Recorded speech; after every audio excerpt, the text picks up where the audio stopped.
ക്രൈസ്തവ മുസൽമാന്മാരുടെ കൈകളിണങ്ങിടട്ടെ.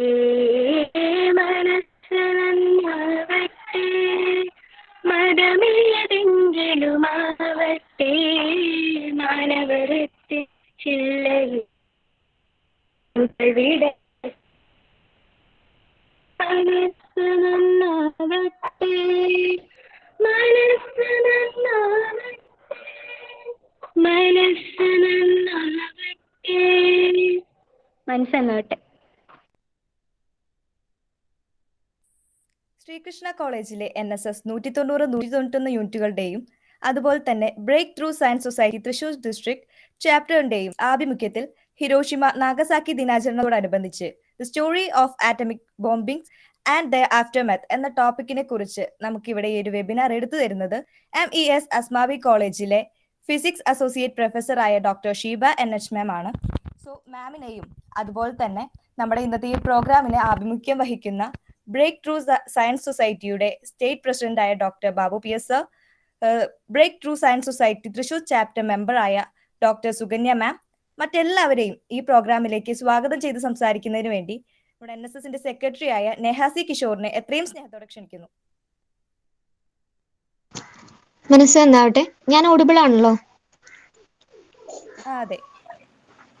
മനസ്സ് എന്നാവട്ടെ. നമ്മുടെ ശ്രീകൃഷ്ണ കോളേജിലെ NSS യൂണിറ്റും അതുപോലെ ബ്രേക്ക് ത്രൂ സയൻസ് സൊസൈറ്റിയുടെ തൃശൂർ ചാപ്റ്ററും കൂടെ ഒരുമിച്ച് ഇന്നൊരു വെബിനാർ ഇവിടെ സെറ്റ് ചെയ്തിരിക്കുകയാണ്. ഹിരോഷിമ നാഗസാക്കി ദിനത്തോടനുബന്ധിച്ച് അല്ലെങ്കിൽ ആ ഒരു ദിനത്തിന്റെ പ്രത്യേകതകളോ അല്ലെങ്കിൽ അതിന്റെ ആ ഒരു ദിവസത്തിന്റെ അത്രയും പ്രാധാന്യത്തെ മനസ്സിലാക്കി തരാൻ വേണ്ടിയിട്ട് നമുക്ക് ഇന്നിവിടെ ഒരു വെബിനാർ നമുക്ക് മുന്നിൽ ഇവിടെ സെറ്റ് ചെയ്തിരിക്കുകയാണ്. നമ്മുടെ ബ്രേക്ക് ത്രൂ സയൻസ് സൊസൈറ്റിയെ കുറിച്ച് പറയുകയാണെങ്കിൽ 1995 ഇന്ത്യയിലെ ഒരു പുതിയ ശാസ്ത്രത്തിന്റെ പ്രസ്ഥാനം സൃഷ്ടിക്കുന്നതിന് വേണ്ടിയിട്ട് വേദിയായി ആരംഭിച്ച ഒരു ഓർഗനൈസേഷനാണ് നമ്മുടെ ബ്രേക്ക് ത്രൂ സയൻസ് സൊസൈറ്റി. അപ്പോൾ ഇത്രയും സയൻസുമായി ഇത്രയും ബന്ധം പുലർത്തുന്ന ഒരു ഓർഗനൈസേഷന്റെ കീഴിൽ ഒരു വെബിനാർ അറ്റൻഡ് ചെയ്യാനായിട്ട് സാധിച്ചതിൽ നമുക്ക് നമ്മൾ അറ്റൻഡ് ചെയ്തുകൊണ്ടിരിക്കുകയാണ്. അത് ഏറ്റവും വലിയൊരു കാര്യം തന്നെയാണ്. നമ്മളെ സംബന്ധിച്ചിടത്തോളം സയൻസിനെ കുറിച്ച് ഇത്രയും ബന്ധമുള്ള ഒരു ഓർഗനൈസേഷന്റെ കീഴിൽ ഒരു വെബിനാർ അറ്റൻഡ് ചെയ്യാൻ സാധിക്കുന്നത് തന്നെ വലിയൊരു കാര്യം തന്നെയാണ്. അപ്പോൾ നമ്മൾ അറ്റൻഡ് ചെയ്തുകൊണ്ടിരിക്കുകയാണ് ഇപ്പോൾ വെബിനാർ. അപ്പോൾ ഇവിടെ നമുക്ക് ക്ലാസ് എടുത്തു തരാനായിട്ട്, നമ്മുടെ വെബിനാർ എടുത്തു തരാനായിട്ട് നമുക്ക് എത്തിച്ചേർന്നിട്ടുള്ളത് അസ്മാബി കോളേജ് കൊടുങ്ങല്ലൂരിലെ ഫിസിക്സ് ഡിപ്പാർട്ട്മെന്റിലെ അസോസിയേറ്റ് പ്രൊഫസർ ആയിട്ടുള്ള ഡോക്ടർ ഷീബ മാം ആണ്. നമ്മുടെ മനുഷ്യ ജീവിതത്തിൽ അക്രമത്തിന്റെ കര പുരണ്ടിട്ടുള്ള കുറച്ച് ഏടുകളിലൂടെയാണ് നമ്മളിനി സഞ്ചരിക്കാനായിട്ട് പോകുന്നത്. ഹിരോഷിമയും നാഗസാക്കിയും ഒക്കെ ബന്ധപ്പെട്ട് അവിടെ എന്തൊക്കെ നടന്നു, അല്ലെങ്കിൽ ആ ഒരു അറ്റോമിക് ബോംബിംഗ് അതിന്റെ ആഫ്റ്റർമാത്തിനെ കുറിച്ചിട്ടാണ് നമ്മളിനി ഇനി സംസാരിക്കാൻ പോകുന്നത്. അപ്പോൾ നമ്മൾ സോഷ്യലി ആക്റ്റീവ് ആയിക്കൊണ്ട് പ്രവർത്തിക്കുന്ന നമുക്ക് അതൊരു പക്ഷേ വലിയൊരു ക്ലാസ് തന്നെയായിരിക്കും, അല്ലെങ്കിൽ നമ്മുടെ ഇനി അങ്ങോട്ടുള്ള പ്രവർത്തനങ്ങളിലേക്ക് അതൊരു മുതൽക്കൂട്ടായിരിക്കും എന്ന് തന്നെ നമുക്ക് വിശ്വസിച്ചുണ്ട് നമുക്ക് ഇവിടെ ക്ലാസ് എടുക്കാനായിട്ട് എത്തിച്ചേർന്നിട്ടുള്ള ഷീബ മാമിനെ എത്രയും സ്നേഹത്തോടു കൂടി സ്വാഗതം ചെയ്യാണ്. മാത്രല്ല നമ്മുടെ ഈ പ്രോഗ്രാമിലേക്ക് ആശംസകൾ അറിയിക്കാനായിട്ട് എത്തിയിട്ടുള്ളത് നമ്മുടെ ബ്രേക്ക് ത്രൂ സയൻസ് സൊസൈറ്റിയുടെ സ്റ്റേറ്റ് പ്രസിഡന്റ് ആയിട്ടുള്ള ഡോക്ടർ ബാബു സാറാണ്. സാറും അതുപോലെ ബ്രേക്ക് ത്രൂ സയൻസ് സൊസൈറ്റിയുടെ തൃശൂർ ചാപ്റ്ററിലെ മെമ്പർ ആയിട്ടുള്ള ഡോക്ടർ സുകന്യ മാമും എത്തിയിട്ടുണ്ട്. അപ്പോൾ ഷിബ മാമിനെയും ബാബു സാറിനെയും സുകന്യ മാമിനെയും അതുപോലെ നമ്മുടെ ശ്രീകൃഷ്ണ കോളേജിലെ NSSന്റെ പ്രോഗ്രാം ഓഫീസേഴ്സ് ആയിട്ടുള്ള മിഥുൻ സാറിനെയും അമൃത മിസ്സിനെയും നമ്മുടെ NSSന്റെ എല്ലാ ഫാമിലിയെയും ഈ പ്രോഗ്രാമിലേക്ക്, നമ്മുടെ ഈ വെബിനാറിലേക്ക് സ്വാഗതം ചെയ്തോളുന്നു. Thank you Neha. അടുത്തതായി നമ്മുടെ ഈ ബ്രേക്ക് ത്രൂ സയൻസ് സൊസൈറ്റിയെ കുറിച്ചും അതുപോലെ തന്നെ നമ്മുടെ ഇന്നത്തെ ഈ ഒരു വെബിനാറിനെ ആശംസകൾ അർപ്പിച്ച് സംസാരിക്കുന്നതിന് വേണ്ടി ബ്രേക്ക് ത്രൂ സയൻസ് സൊസൈറ്റിയുടെ തൃശൂർ ചാപ്റ്റർ മെമ്പറായ ഡോക്ടർ സുകന്യ മാമിനെ അത്രയും സ്നേഹത്തോടെ ക്ഷണിക്കുന്നു. ഓക്കെ, ഞാൻ ഓഡിബിൾ ആണല്ലോ അല്ലേ? Yes miss. ഹലോ, മിസ്സേ കേൾക്കുന്നുണ്ട്. ഓക്കെ, എല്ലാ സുഹൃത്തുക്കൾക്കും എൻ്റെ നമസ്കാരം. ബ്രേക്ക് ത്രൂ സയൻസ് സൊസൈറ്റിയുടെ ഒരു പ്രോഗ്രാമാണ് നമ്മളിപ്പം അറ്റൻഡ് ചെയ്യാൻ പോകുന്നത്. അപ്പം അതായത് ബ്രേക്ക് ത്രൂ സയൻസ് സൊസൈറ്റി ഒരു ശാസ്ത്ര സംഘടനയാണ്. അത് ഇന്ത്യയിലെമ്പാടുമുള്ള എല്ലാ മേഖലകളിലും അധ്യാപകരും വിദ്യാർത്ഥികളും അതുപോലെ തന്നെ ശാസ്ത്രജ്ഞരും ഉൾപ്പെടെയുള്ള അല്ലെങ്കിൽ സാധാരണ ജനങ്ങൾ ഉൾപ്പെടെയുള്ള ആളുകൾ എല്ലാവരും പങ്കെടുത്തുകൊണ്ട് പ്രവർത്തിച്ചുകൊണ്ടിരിക്കുന്ന ഒരു ശാസ്ത്ര സംഘടനയാണ് break through science society. Break through science society നിരവധിയായ ശാസ്ത്ര പ്രവർത്തനങ്ങൾ നടത്തിക്കൊണ്ടിരിക്കുകയാണ്. ഓരോ വർഷവും ഇന്ത്യ മാർച്ച് ഫോർ സയൻസിന്റെ പ്രോഗ്രാമുകളിൽ അറ്റൻഡ് ചെയ്തുകൊണ്ടിരിക്കുന്നുണ്ട്. അതിന്റെ പാർട്ടിസിപ്പൻ്റ് ആയിട്ട് വർക്ക് ചെയ്തുകൊണ്ടിരിക്കുകയാണ്. ഇപ്പം കഴിഞ്ഞ ഓഗസ്റ്റ് 9 ഇന്ത്യ മാർച്ച് ഫോർ സയൻസിന്റെ പ്രോഗ്രാമുകളിൽ നമ്മൾ പങ്കെടുത്തിരുന്നു. അതായത് ISROയിൽ വർക്ക് ചെയ്യുന്ന സയന്റിസ്റ്റുകൾ ഉൾപ്പെടെയുള്ള ആളുകളും ഇതിനകത്ത് വർക്ക് ചെയ്യുന്നുണ്ട്. ഈ ബ്രേക്ക് ത്രൂ സയൻസ് സൊസൈറ്റിയിലെ അംഗമാണ് നമ്മൾ. ഇതിന്റെ ബ്രേക്ക് ത്രൂ സയൻസ് സൊസൈറ്റിയുടെ മോട്ടോ എന്ന് പറയുന്നത് ശാസ്ത്രം മനുഷ്യന്, ശാസ്ത്രം സമൂഹത്തിന്, ശാസ്ത്രം ചിന്തയിൽ എന്നുള്ളതാണ്. ഇപ്പോൾ നമുക്കറിയാം, ഇപ്പം ഇന്നത്തെ സമൂഹത്തില് ഇപ്പം നമ്മുടെ പഠിപ്പിക്കുന്ന കാര്യങ്ങൾ ഇപ്പം ടെക്സ്റ്റ് ബുക്കിലായാലും നമുക്ക് പഠിപ്പിക്കുന്നതിന് ഒരു ലിമിറ്റ് ഉണ്ട്, അല്ലെങ്കിൽ അതിനകത്ത് ഉള്ള കാര്യങ്ങൾ കുറച്ചും കൂടെ ശാസ്ത്രീയമായി സമീപിക്കേണ്ട ആവശ്യകതയുണ്ട്. അപ്പം കുറച്ചും കൂടെ അശാസ്ത്രീയമായ കാര്യങ്ങൾ സമൂഹത്തിൽ പ്രചരിപ്പിച്ചുകൊണ്ടിരിക്കുന്ന ഈ സാഹചര്യത്തിൽ വിഷയങ്ങളെ ശാസ്ത്രീയമായി കാണാനും വസ്തുനിഷ്ഠ പരീക്ഷണ നിരീക്ഷണങ്ങളുടെ അടിസ്ഥാനത്തിൽ സത്യം കണ്ടെത്താനുള്ള മാർഗം അവലംബിച്ചുകൊണ്ട് സത്യത്തെ മുറുകെ പിടിക്കുന്ന ഒരു സംഘടനയാണ് ബ്രേക്ക് ത്രൂ സയൻസ് സൊസൈറ്റി. അപ്പൊ അത് ജനങ്ങളുടെ ഇടയിലേക്ക് എത്തിക്കുന്ന ഒരു വലിയൊരു സംഘടനയാണ്. അപ്പം ഇതിനകത്ത് നമ്മൾ നിരവധിയായ ആളുകൾ പ്രവർത്തിക്കുന്നുണ്ട്, നേരത്തെ പറഞ്ഞതുപോലെ തന്നെ. അപ്പൊ അതിന്റെ ഭാഗമായിട്ട് നമ്മൾ ഈ ഒരുപാട് പുസ്തകങ്ങൾ നമ്മൾ പ്രസിദ്ധീകരിച്ചിട്ടുണ്ട്. മാഡം ക്യൂറിയെ കുറിച്ചും ആൽബർട്ട് ഐൻസ്റ്റീനെ കുറിച്ചും ഡാർവിന്റെ പരിണാമ സിദ്ധാന്തത്തെ കുറിച്ചുള്ള പുസ്തകങ്ങൾ നമ്മൾ മലയാളത്തിൽ പരിഭാഷപ്പെടുത്തിയിട്ടുണ്ട്. അപ്പോൾ ഇതാണ് ബ്രേക്ക് ത്രൂ സയൻസ് സൊസൈറ്റിയെ കുറിച്ച് എനിക്ക് രണ്ടു വാക്ക് പറയാനുള്ളത്. അപ്പം ഈ പ്രോഗ്രാം എന്ന് പറയുന്നത് ഹിരോഷിമ നാഗസാക്കിയുടെ ഒബ്സർവേഷന്റെ ഭാഗമായിട്ട് നടത്തുന്നതാണ്. ഈ പ്രോഗ്രാം കണ്ടക്ട് ചെയ്യുന്നത് നമുക്ക് അറിയാം ഡോക്ടർ ഷീബ ടീച്ചറാണ്. അപ്പോൾ നമ്മളെ ഈ ഇപ്പോഴത്തെ സാഹചര്യത്തിൽ ഏറ്റവും ഉചിതമായൊരു വിഷയമാണ് നമ്മൾ എടുത്തിരിക്കുന്നത്. അപ്പം ഈ പ്രോഗ്രാം എല്ലാവരും അറ്റൻഡ് ചെയ്യണമെന്നും ഈ പ്രോഗ്രാമിലുടനീളം നമ്മൾ പാർട്ടിസിപ്പേറ്റ് ചെയ്യണമെന്നും പറഞ്ഞുകൊണ്ട് ഞാൻ നിർത്തുകയാണ്. Okay, thank you. Thank you മാം. അടുത്തതായി നമ്മുടെ ബ്രേക്ക് ത്രൂ സയൻസ് സൊസൈറ്റിയുടെ സ്റ്റേറ്റ് പ്രസിഡന്റായ ഡോക്ടർ ബാബു സാറിനെ എത്രയും സ്നേഹത്തോടെ ആശംസകൾ അർപ്പിക്കുന്നതിന് വേണ്ടി ക്ഷണിക്കുന്നു. സുഹൃത്തുക്കളെ, Mithun sir, respected Sheeba madam, മറ്റു കുട്ടികളെ, ഞാൻ ഓഡിബിൾ ആണല്ലോ അല്ലേ? സാർ ശബ്ദം ഓഡിബിൾ അല്ല. ഇപ്പോഴോ?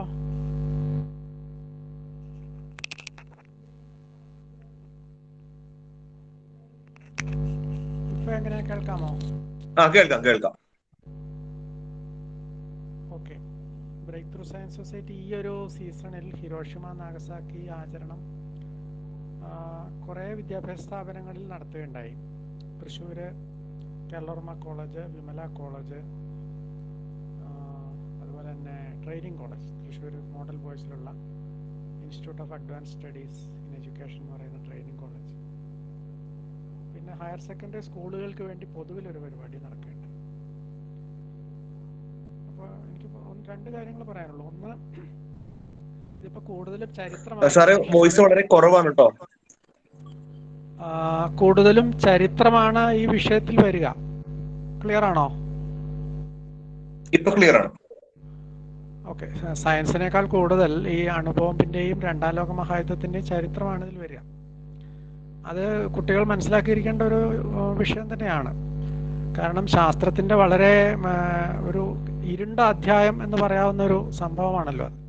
നമ്മൾ മനസ്സിലാക്കിയിരിക്കേണ്ടതാണ്. അതിൽ നിന്നുള്ള പാഠങ്ങളും നമ്മൾ എടുക്കേണ്ടതാണ്. തീർച്ചയായിട്ടും ചരിത്രത്തെക്കുറിച്ച് പല വ്യാഖ്യാനങ്ങളുണ്ടാവും. അതിൻ്റെ റീഡിങ് വ്യത്യസ്തമായിരിക്കും. ഒരാളുടെ ലോകവീക്ഷണത്തിനനുസരിച്ച് ചരിത്രത്തെക്കുറിച്ചിട്ടുള്ള അഭിപ്രായങ്ങൾ വ്യത്യാസങ്ങളുണ്ടാവും. അത് സ്വാഭാവികമാണ്.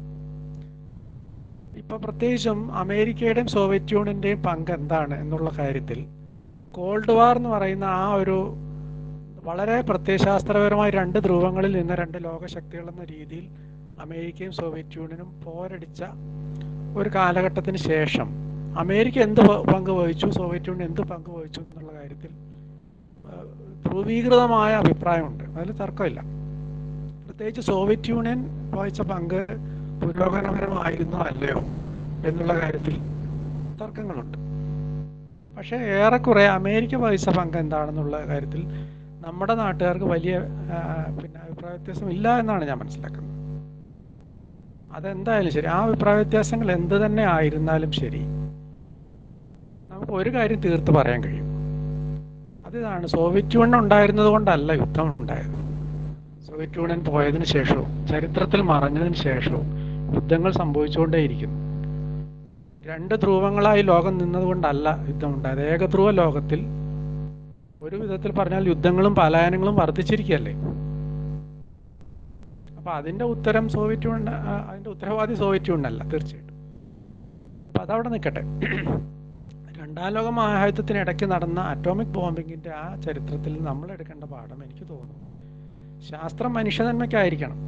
മനുഷ്യരാശിയുടെ കൂട്ടായ പ്രയത്നത്തിലൂടെ ഉണ്ടായി വന്നിട്ടുള്ള സത്യം കണ്ടെത്താനുള്ള, പ്രകൃതിയുടെ രഹസ്യങ്ങൾ കണ്ടെത്താനുള്ള ഏറ്റവും ഫലപ്രദമായ അല്ലെങ്കിൽ നമുക്ക് ഉറപ്പുള്ള മാർഗം ശാസ്ത്രമാണ്.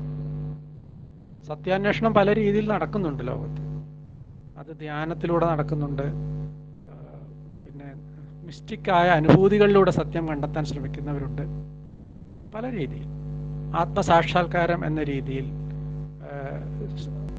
ഒരു അതീത ശക്തിയുമായിട്ടുള്ള ആത്മീയ ഐക്യത്തിലൂടെ സത്യത്തിൽ എത്തിച്ചേരാൻ ശ്രമിക്കുന്നുണ്ട്.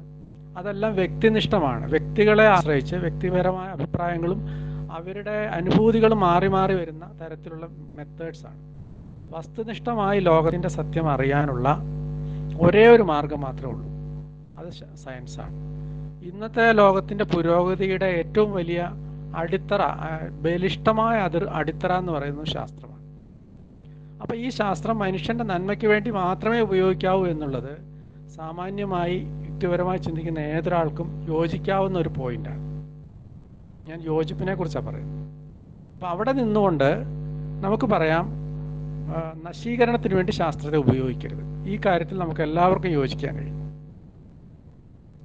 അവിടെ ഇന്ന് ഭരണകൂടങ്ങൾ കൈയടക്കി വെച്ചിരിക്കുന്ന ആയുധ ശക്തി എന്ന് പറയുന്നത് നമ്മളെ അമ്പരപ്പിക്കുന്നതാണ്. ഇന്നിപ്പോൾ ഏകാധിപത്യ ഭരണങ്ങൾ ഈ ലോകത്ത് വളരെ കുറച്ചേ ഉള്ളൂ.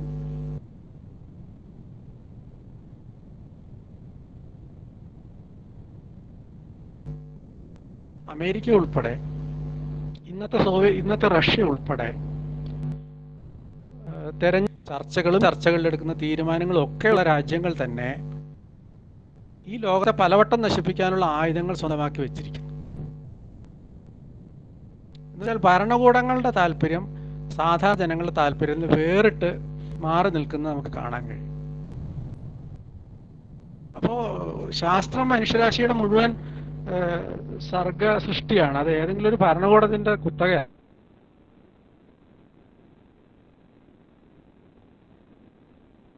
അല്ല, എത്രയോ നൂറ്റാണ്ടുകളായി മനുഷ്യരാശിയിലെ പ്രതിഭകളായ ശാസ്ത്രജ്ഞർ അവരുടെ ജീവിതവും ബലിയർപ്പിച്ചുകൊണ്ട്, ബ്രൂണോ അല്ലെങ്കിൽ ഗലീലിയോ നിരവധി പഴഞ്ചൻ വിശ്വാസങ്ങൾക്കെതിരെ പടവെട്ടി അവരുടെ നിരവധി കാര്യങ്ങൾ കല്ലിന് മേൽ കല്ല് വെച്ച് പണിത ഒരു വലിയൊരു മഹാസൗധം പോലെയാണ് ശാസ്ത്രം വികസിച്ചു വന്നിട്ടുള്ളത്. അത് അതിൻ്റെ അന്തിമ ഫലമായ ഒരു ടെക്നോളജി ഒരു ലബോറട്ടറിയിൽ ഉണ്ടാക്കി ഒരു മിസൈൽ വിടുന്ന ഒരു ഭരണകൂടം അതിൻ്റെ കുത്തകാവകാശി അല്ല. അതുകൊണ്ട് ഈ ശാസ്ത്രം മനുഷ്യരാശിയുടെ ഒന്നാകെ സ്വത്താണ്. എല്ലാവരുടെയും നന്മയ്ക്ക് വേണ്ടിയാണ് അത് ഉപയോഗിക്കേണ്ടത്. അതാണ് അതിൻ്റെ നീതിയും ന്യായവും. പക്ഷെ ഭരണകൂടങ്ങൾ മറിച്ചാണ് ചിന്തിക്കുന്നത്. അതുകൊണ്ട് പ്രത്യേകിച്ച് ശാസ്ത്ര വിദ്യാർത്ഥികളെ, നിങ്ങളെപ്പോലുള്ള ആളുകൾ, ശാസ്ത്ര അധ്യാപകർ, ഈ അറിവിൻ്റെ വിജ്ഞാനത്തിൻ്റെ സൃഷ്ടാക്കളായ ശാസ്ത്രജ്ഞർ, ഇവരെല്ലാം ഒന്നിച്ചു നിന്നുകൊണ്ട് ശാസ്ത്രത്തിൻ്റെ നിയന്ത്രണം അങ്ങനെ ഭരണകൂടങ്ങൾക്ക് വിട്ടുകൊടുക്കില്ല, അല്ലെങ്കിൽ ശാസ്ത്രം മനുഷ്യ നന്മയ്ക്ക് വേണ്ടി ഉപയോഗിക്കണം, ശാസ്ത്രം ചിന്തയിൽ കൊണ്ടുവരണം, ശാസ്ത്രം സമൂഹത്തിന് വേണ്ടി ആയിരിക്കണം എന്ന ഒരു അഭിപ്രായത്തിൽ ഒരു പ്രവർത്തനം നടത്തേണ്ടതാണ്. ഒരു ജനകീയ ശാസ്ത്ര പ്രസ്ഥാനം എന്ന് നമുക്കതിനെ വിളിക്കാം. ശാസ്ത്രത്തെ ജനങ്ങളുടെ പക്ഷത്ത് നിർത്തിക്കൊണ്ട്, അല്ലെങ്കിൽ ജനങ്ങൾക്ക് വേണ്ടി അതിനെ ഉപയോഗപ്പെടുത്തിക്കാനുള്ള ഒരു പ്രസ്ഥാനം ആവശ്യമാണ്. ബ്രേക്ക് ത്രൂ സയൻസ് സൊസൈറ്റി ശ്രമിക്കുന്ന അങ്ങനെ ഒരു പ്രസ്ഥാനം വളർത്തിയെടുക്കാനാണ്. അതിൻ്റെ എളിയ തോതിലുള്ള ചെറിയ ചെറിയ പ്രവർത്തനങ്ങളാണ് നമ്മളിന്നിവിടെ ഞങ്ങൾ സജസ്റ്റ് ചെയ്തത്. അത് ടേക്കപ്പ് ചെയ്യാനും അത് കുട്ടികളെ ഇൻവോൾവ് ചെയ്യിപ്പിച്ചുകൊണ്ട് അത് നടത്താനും ശ്രമിച്ച ശ്രീകൃഷ്ണ കോളേജിൻ്റെ NSS യൂണിറ്റിനും മിഥുൻ സാറിനും മറ്റ് സ്റ്റാഫിനും നിങ്ങൾ പങ്കെടുക്കുന്ന എല്ലാ കുട്ടികൾക്കും ബ്രേക്ക് ത്രൂ സയൻസ് സൊസൈറ്റിയുടെ പേരിൽ അഭിവാദ്യങ്ങൾ അർപ്പിച്ചുകൊണ്ട് ഞാൻ ചുരുക്കുന്നു. നന്ദി, നമസ്കാരം. Thank you sir. നമ്മുടെ ഇന്നത്തെ webinar the story of atomic bombings and the aftermath എന്ന നമ്മുടെ ഈ ഒരു ടോപ്പിക്കിനെ കുറിച്ച് നമുക്ക് ഇവിടെ ക്ലാസ് എടുത്തു തരുന്നത് ഡോക്ടർ ഷീബ NH മാം ആണ്. മാമിനെ കുറിച്ച് പറയുകയാണെങ്കിൽ മാം MES അസ്മാബി കോളേജിലെ ഫിസിക്സ് അസോസിയേറ്റ് പ്രൊഫസറും അതുപോലെ തന്നെ അവിടുത്തെ അസ്മാബി കോളേജിലെ NSS പ്രോഗ്രാം ഓഫീസറുമായിരുന്നു. സോ മാമിനെ നമ്മുടെ ഇന്നത്തെ ഒരു ഇരുണ്ട ദിനങ്ങൾ, നമ്മുടെ ഹിരോഷിമ നാഗസാക്കിയുടെ ഇരുണ്ട ദിനങ്ങളെ കുറിച്ച് ക്ലാസ് എടുക്കുന്നതിന് വേണ്ടി എത്രയും സ്നേഹത്തോടെ ക്ഷണിക്കുന്നു. Thank you. കാവ്യ എന്നാണെന്ന് വിചാരിക്കുന്നു പേര്. Thank you Kavya. അപ്പൊ നമ്മൾ ഈ ഓൺലൈൻ പ്രോഗ്രാം ആയതുകൊണ്ട് ആരുടെ മുഖമൊന്നും കാണുന്നില്ല. ഞാൻ എൻ്റെ സിസ്റ്റത്തിനകത്തേക്ക് നോക്കി ഇരുന്നുകൊണ്ടാണ് ഇപ്പൊ ഏതായാലും സംസാരിക്കാൻ പോകുന്നത്. അതുകൊണ്ട് ഞാൻ ഇടയ്ക്ക് എൻ്റെ മുഖം തന്നെ കാണാൻ വെച്ചാൽ ഞാൻ ഓപ്പൺ ചെയ്തത്. അപ്പൊ ഇന്ന് പ്രോഗ്രാം ഷെഡ്യൂൾ നോക്കിയപ്പോ അധ്യക്ഷ സ്ഥാനത്തൊന്നും കണ്ടില്ല. ഞാനപ്പോ സ്വാഗതം പറഞ്ഞ നേഹയിൽ നിന്ന് തന്നെ തുടങ്ങട്ടെ. നേഹ, അതുപോലെ തന്നെ ബ്രേക്ക് ത്രൂ സയൻസ് സൊസൈറ്റിയുടെ ഞങ്ങളുടെ നെടുന്തൂണെന്ന് പറയട്ടെ സംസ്ഥാന പ്രസിഡന്റ് ഡോക്ടർ ബാബു, അതുപോലെ തന്നെ വളരെ ആക്റ്റീവ് മെമ്പർ ആയിട്ടുള്ള ഡോക്ടർ സുകന്യ, അതുപോലെ തന്നെ NSS പ്രോഗ്രാം ഓഫീസേഴ്സ്, ശ്രീകൃഷ്ണ കോളേജിലെ NSS പ്രോഗ്രാം ഓഫീസേഴ്സായ മിഥുൻ എൻ്റെ നല്ലൊരു ഫ്രണ്ടാണ്, ഞങ്ങളുടെ നാട്ടുകാരും കൂടിയാണ്. അതുപോലെ തന്നെ അമൃത, അതുപോലെ തന്നെ ഇതിന് ചുക്കാൻ പിടിക്കുന്ന വളരെ മിടുക്കരായിട്ടുള്ള NSS വോളണ്ടിയേഴ്സ്, എല്ലാവർക്കും എൻ്റെ സ്നേഹം നിറഞ്ഞ നമസ്കാരം. അപ്പൊ ഇത് ഞാൻ പറഞ്ഞല്ലോ ഓൺലൈൻ പ്രോഗ്രാം ആയതുകൊണ്ട് അത് കുറച്ചു നേരം പലർക്കും നെറ്റ് പ്രോബ്ലം ഉണ്ടാവും, എനിക്കുണ്ടാവും എന്ന് എനിക്കറിയില്ല. അതുകൊണ്ട് പെട്ടെന്ന് തന്നെ നമ്മൾക്ക് ഇതൊന്ന് ഡിസ്കഷൻ തീർക്കാം. അപ്പൊ ഇത് ശരിക്കും ഒരു ഡിസ്കഷൻ ആയിട്ട് എടുത്താൽ മതി. എന്റെ അറിവ് നിങ്ങൾക്ക് പകർന്നു തരിക എന്നുള്ളതൊന്നും വിചാരിക്കേണ്ട. ചിലപ്പോൾ നിങ്ങൾക്ക് ഇത് അറിയുന്ന കാര്യങ്ങളൊക്കെ തന്നെയായിരിക്കും. പക്ഷേ നമ്മൾ രണ്ടുപേരും അറിയുന്ന കാര്യങ്ങള് ഒന്നിച്ചിരുന്നും ചർച്ച ചെയ്യുമ്പോൾ ചിലപ്പോൾ അതിന്റെ ഡയമെൻഷൻസിന് വ്യത്യാസം ഉണ്ടാവും. നമ്മൾക്ക് കുറച്ചും കൂടി അതിനെക്കുറിച്ചൊരു ധാരണ വരും. നമ്മളുടെ ഭാവി പരിപാടികളിലും നമ്മൾക്ക് അതിന്റെ ഡിറ്റർമിനേഷൻ അവിടെ വരാനായിട്ട് സാധ്യതയുണ്ട്. അപ്പൊ ഇതൊരു ശരിക്കും ഒരു അവയർനെസ് ക്ലാസ് ആയിട്ട് നമുക്ക് എടുക്കാം. അത് കഴിഞ്ഞിട്ട് ഡിസ്കഷൻ വേണമെങ്കിൽ ആവാം. അത് നിങ്ങൾക്കറിയുന്ന കാര്യങ്ങൾ നമ്മളൊക്കെ ഷെയർ ചെയ്യാം, ഞങ്ങൾക്കറിയുന്നത് അങ്ങോട്ടും ഷെയർ ചെയ്യാം. അപ്പൊ ഞാൻ ഏതായാലും നമ്മളുടെ പ്രോഗ്രാം ടോക്ക് അങ്ങ് തുടങ്ങുകയാണ് നിങ്ങളുടെ സമ്മതത്തോടു കൂടി.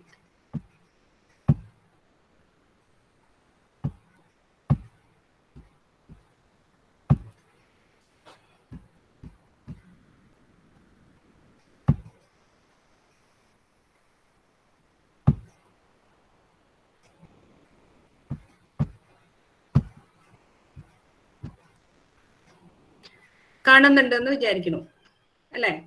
ഹലോ, കാണുന്നുണ്ട്. ഓക്കെ. അപ്പൊ നമ്മളുടെ ഇന്ന് ഹിരോഷിമ നാഗസാക്കി റിമംബറൻസ് ഡേ, ഒരു ഓർമ്മ ദിനമാണ് അല്ലെ? സാധാരണ ഓർമ്മ ദിനം എന്ന് പറയുമ്പോൾ നമ്മളിൽ നിന്ന് വിട്ടുപോയവരെ കുറിച്ചാണ് ഓർമ്മ ദിനമാണ് നമ്മൾ ആചരിക്കുന്നത്. ഇത് ഞാനോ നിങ്ങളോ ജനിക്കുന്നതിന് മുൻപ് സംഭവിച്ച ഒരു വലിയ ദുരന്തത്തിന്റെയും നമ്മളെ വിട്ടുപോയിട്ടുള്ളതും ജീവിച്ച് മരിക്കുന്നവരെ കുറിച്ചിട്ടുള്ള ഒരു ഓർമ്മ ദിനം തന്നെയാണ്. അപ്പൊ ഇന്നും അത് ആചരിക്കുന്നതിന്റെ കാരണം നമ്മൾ വളരെ വിജിലന്റ് ആയിട്ടിരിക്കണം എന്ന ഒരു സന്ദേശം ഞങ്ങളിലും നിങ്ങളിലും, അതായത് ഇനിയും വരുന്ന തലമുറകളിലേക്ക് നമുക്ക് പകർന്നു കൊടുക്കേണ്ടത് ആവശ്യകതയാണ് ഇത് കാണിക്കുന്നത്. അപ്പൊ ഇന്നത്തെ നമ്മളെ ടോപ്പിക് എടുത്തിട്ടുള്ളത് തന്നെ the story of atomic bombings and its aftermath എന്നാണ്. അതായത് ഈ ബോംബിംഗ് കഴിഞ്ഞതിന് ശേഷം എന്താണ് സംഭവിച്ചത്, ഇനി എന്ത് നമ്മൾ ചെയ്യണം എന്നത് തന്നെയാണ് നമ്മൾ ഇന്ന് ചർച്ച ചെയ്യാനായിട്ട് പോകുന്നത്. അപ്പൊ ഇത് ബ്രേക്ക് ത്രൂ സയൻസ് സൊസൈറ്റിയുടെ ആഭിമുഖ്യത്തിലായതുകൊണ്ട് നമ്മൾക്ക് അതിന്റെ മോട്ടോ കൂടി ഒന്ന്, ഇപ്പൊ സാറ് ഡോക്ടർ ബാബു പറഞ്ഞു, ഡോക്ടർ സുകന്യ എല്ലാം അതിനെക്കുറിച്ച് നന്നായിട്ട് പറഞ്ഞു. അപ്പൊ ജസ്റ്റ് ആ മോട്ടോ ഒന്ന് കണ്ടിട്ട് നമുക്ക് നമ്മുടെ ടോപ്പിക്കിലേക്ക് പോകുന്നതായിരിക്കും നല്ലത് തോന്നുന്നു. അതിന്റെ മോട്ടോ സിമ്പിൾ ആണ്. അത് science is for man, science is for the society and science should be in thinking of all the people. ഇതാണ്, വളരെ സിമ്പിൾ ആണ് ബ്രേക്ക് ത്രൂ സയൻസ് സൊസൈറ്റിയുടെ മോട്ടോ. അതായത് വളരെ ആധികാരികമായിട്ട് ഏതൊരു പ്രശ്നവും അത് ചർച്ച ചെയ്യുന്നതിനും അതിന് പരിഹാരം കാണുന്നതിനും എല്ലാം നമ്മൾക്ക് ആശ്രയിക്കാവുന്നത്, വളരെ ആധികാരികമായിട്ട് ആശ്രയിക്കാവുന്നത് ഒരു കാര്യമാണ് സയൻസ് എന്ന് പറയുന്നത്. ബാക്കിയെല്ലാം എന്താണ്, ഊഹാപോഹങ്ങൾ മാത്രമാണ്. അതുകൊണ്ട് സയൻസിന്റെ പ്രചരണാർത്ഥം തുടങ്ങിയിട്ടുള്ളതാണ്. അതിന്റെ ചരിത്രമെല്ലാം ഇപ്പൊ ഡോക്ടർ പറഞ്ഞു കഴിഞ്ഞു എന്താണെന്നുള്ളത്. അപ്പൊ നമുക്ക് ഇനി അടുത്ത നമ്മുടെ പരിപാടിയിലേക്ക്, ടോപ്പിക്കിലേക്ക് കടക്കുകയാണ് ചെയ്യുന്നത്. അതായത് second world war. First world വാറിൽ നമ്മുടെ നിൽക്കുകയാണ്, സെക്കൻഡ് വേൾഡ് വാറിൽ തുടങ്ങുകയാണ് നമ്മൾ ചെയ്യുന്നത്. അത് വേൾഡ് വാറിന്റെ പീരീഡ് എന്ന് പറഞ്ഞാൽ ഇത് നമ്മൾ 10ാം ക്ലാസ് വരെ വളരെ വിശദമായി പഠിച്ചിട്ടുള്ള അതാണ് ഹിസ്റ്ററിയിൽ. ഞാൻ ഇന്നും ഓർക്കുന്നുണ്ട് അത് പഠിച്ചതായിട്ട്. First world war essay, second world war essay എന്നൊക്കെ നമ്മൾ വിശദമായിട്ട് പഠിച്ചിട്ടുണ്ട്. അപ്പൊ അതുകൊണ്ട് അതിന്റെ വലിയ ഒരു ചെറിയ ചെറിയ ടെക്നിക്കൽ ഡീറ്റെയിൽസിലേക്ക് ഒന്നും നമുക്കിവിടെ പോകേണ്ട കാര്യമില്ല. വളരെ റഫായിട്ട് ഒരു സ്റ്റോറി പോലെ ഇത് എങ്ങനെ ഉണ്ടായി, അത് കഴിഞ്ഞിട്ട് നമ്മൾ എന്ത് ചെയ്യണമെന്നതാണ് നമ്മൾ ഇന്നത്തെ ചർച്ച എന്ന് പറയുന്നത്. അപ്പൊ അതിന്റെ പീരീഡ് നമുക്ക് എല്ലാം അറിയുന്നത് തന്നെയാണ്. 1939 to 1945 ആണ് അതിന്റെ പീരീഡ് എന്ന് പറയുന്നത്. അതുപോലെ വേൾഡ് വാർ ആണ്. തീർച്ചയായിട്ടും ലോകത്തിലെ മിക്കവാറും കൺട്രീസ് അതിൽ പങ്കെടുത്തിട്ടുണ്ട്. നമ്മളുടെ ഇന്ത്യയും അതിൽ പങ്കെടുത്തിട്ടുണ്ട്. അന്ന് നമ്മളെ ഇന്ത്യ ബ്രിട്ടീഷ് റൂളിന് കീഴിലായിരുന്നു. അപ്പൊ ബ്രിട്ടീഷുകാർക്ക് വേണ്ടിയിട്ടാണ് നമ്മളുടെ സോൾജിയേഴ്സ് ഫൈറ്റ് ചെയ്തത്. അപ്പൊ 61 കൺട്രീസ് ആണ് അത് പങ്കെടുത്തത്. നിങ്ങൾ അതിന്റെ കാഷ്വാലിറ്റീസ് ഒന്ന് നോക്കിക്കോളൂ. 72 lakhs ഡെത്ത്സ്, കാഷ്വാലിറ്റീസ് ആണ് അന്ന് അവിടെ ഉണ്ടായിട്ടുള്ളത്. അത് തന്നെ അതിന്റെ ആ ഭീകരത നമ്മൾക്ക് കാണിച്ചു തരികയാണ് ചെയ്യുന്നത്. അപ്പൊ ഇതിന്റെ ഒരു ചെറിയ ഒരു തുടക്കം അത് ഒന്ന് ഈ ഒരു മാപ്പ് വെച്ചിട്ട് എനിക്ക് പറഞ്ഞു തരാൻ പറ്റും എന്നാണ് ഞാൻ വിശ്വസിക്കുന്നത്. അതായത് നമ്മൾക്ക് സെക്കൻഡ് വേൾഡ് വാർ എന്ന് പറയുമ്പോൾ ആദ്യം നമ്മുടെ മനസ്സിൽ വരുന്നത് എന്താണ്? ഹിറ്റ്ലർ തന്നെയാണ് അല്ലെ? ഇവൻ ഹിറ്റ്ലർ ആണോ എന്നൊക്കെ നമ്മൾ ചോദിക്കില്ലേ? സിനിമ വരെ വന്നിട്ടുണ്ട് ഹിറ്റ്ലർ എന്ന് പറഞ്ഞിട്ട്. ഹിറ്റ്ലർ നാടായ ജർമ്മനിയിൽ നിന്ന് തന്നെയാണ് നമുക്ക് ഇവിടെ സ്റ്റാർട്ട് ചെയ്യേണ്ടത്. അപ്പൊ ഹിറ്റ്ലറില് ജർമ്മനിയിൽ ഒരു അസ്വസ്ഥത വരാൻ കാരണം ഫസ്റ്റ് വേൾഡ് വാർ കഴിഞ്ഞിട്ട് അവർക്ക് വേണ്ട ഒരു നീതിയോ ന്യായമോ കിട്ടിയിട്ടില്ല എന്നുള്ളത് ജർമ്മൻകാർക്ക് ഒരു ഫീലിംഗ് ഉണ്ടായിരുന്നു. അത് ഒപ്പം തന്നെ അവരുടെ ആർമി, അവർ ഫോഴ്സ് ആണെങ്കിൽ വളരെ പവർഫുൾ ആയിട്ട് ആ ഫസ്റ്റ് വേൾഡ് വാർ കഴിഞ്ഞിട്ട് 1939 ഒക്കെ വരുന്നോട് കൂടിയിട്ട് അവരുടെ ഫോഴ്സ് വളരെ സ്ട്രോങ് ആയിട്ടും ട്രെയിൻഡ് ഡിസിപ്ലിൻഡ് ആയിട്ട് ഫോമിൽ വന്നിട്ടും ഉണ്ടായിരുന്നു. അപ്പൊ സാധാരണ അങ്ങനെയാണല്ലോ, നമ്മൾ വളരെ സ്ട്രോങ് ആണ്, നമ്മൾക്ക് എന്തോ അനീതി നമ്മൾ ഫീൽ ചെയ്യുകയും ചെയ്തു കഴിഞ്ഞാൽ തീർച്ചയായിട്ടും ഒരു ഫ്രസ്ട്രേറ്റഡ് ആയിരിക്കും. മാത്രമല്ല ഈ 1939 ഏകദേശം 1 year മുമ്പാണ് ഹിറ്റ്ലർ ഈ ജർമ്മനിയുടെ ചാൻസലറായിട്ട് ചാർജ് എടുത്തിട്ടുള്ളത്. ഹിറ്റ്ലർ എന്ന് പറഞ്ഞു കഴിഞ്ഞാൽ വളരെ സ്ട്രോങ് ആയിട്ടുള്ള, വളരെ ഡിറ്റർമൻഡ് ആയിട്ടുള്ള ഒരാളായിരുന്നു. അങ്ങനെ അതിനോട് ചേർന്നാണ് ഇവിടെ ഇപ്പൊ ഡോക്ടർ ബാബു സാറ് പറഞ്ഞു റഷ്യ അല്ല അതിന്റെ കാരണം എന്ന് പറഞ്ഞു. എന്നിരുന്നാലും അതില് ചെറിയ ഒരു അഗ്രിമെന്റ്, ഒരു സീക്രട്ട് അഗ്രിമെന്റ് റഷ്യയും ജർമ്മനിയും തമ്മിൽ ഉണ്ടായിരുന്നു. അത് ഒരിക്കലും അതല്ല യുദ്ധത്തിലേക്ക് നയിച്ചിട്ടുള്ളത്. ജർമ്മനിയുടെ ഒരു ബിട്രേ ചെയ്തു എന്നുള്ള, റഷ്യനെ ബിട്രേ ചെയ്തു എന്നത് തന്നെയാണ് യുദ്ധത്തിലേക്ക് നയിച്ചിട്ടുള്ളത് തീർച്ചയായിട്ടും. അപ്പൊ തുടക്കത്തിൽ 1939 റഷ്യയുടെ ചെറിയൊരു സംഭവത്തോട് കൂടിയിട്ട് ജർമ്മനി പോളണ്ടിനെ ആക്രമിക്കുകയാണ്. നിങ്ങൾ നോക്കിക്കോളൂ, പോളണ്ട് തൊട്ടടുത്ത് കിടക്കുന്ന യൂറോപ്യൻ കൺട്രിയാണ്, പോളണ്ടിനെ ആക്രമിക്കുകയാണ്.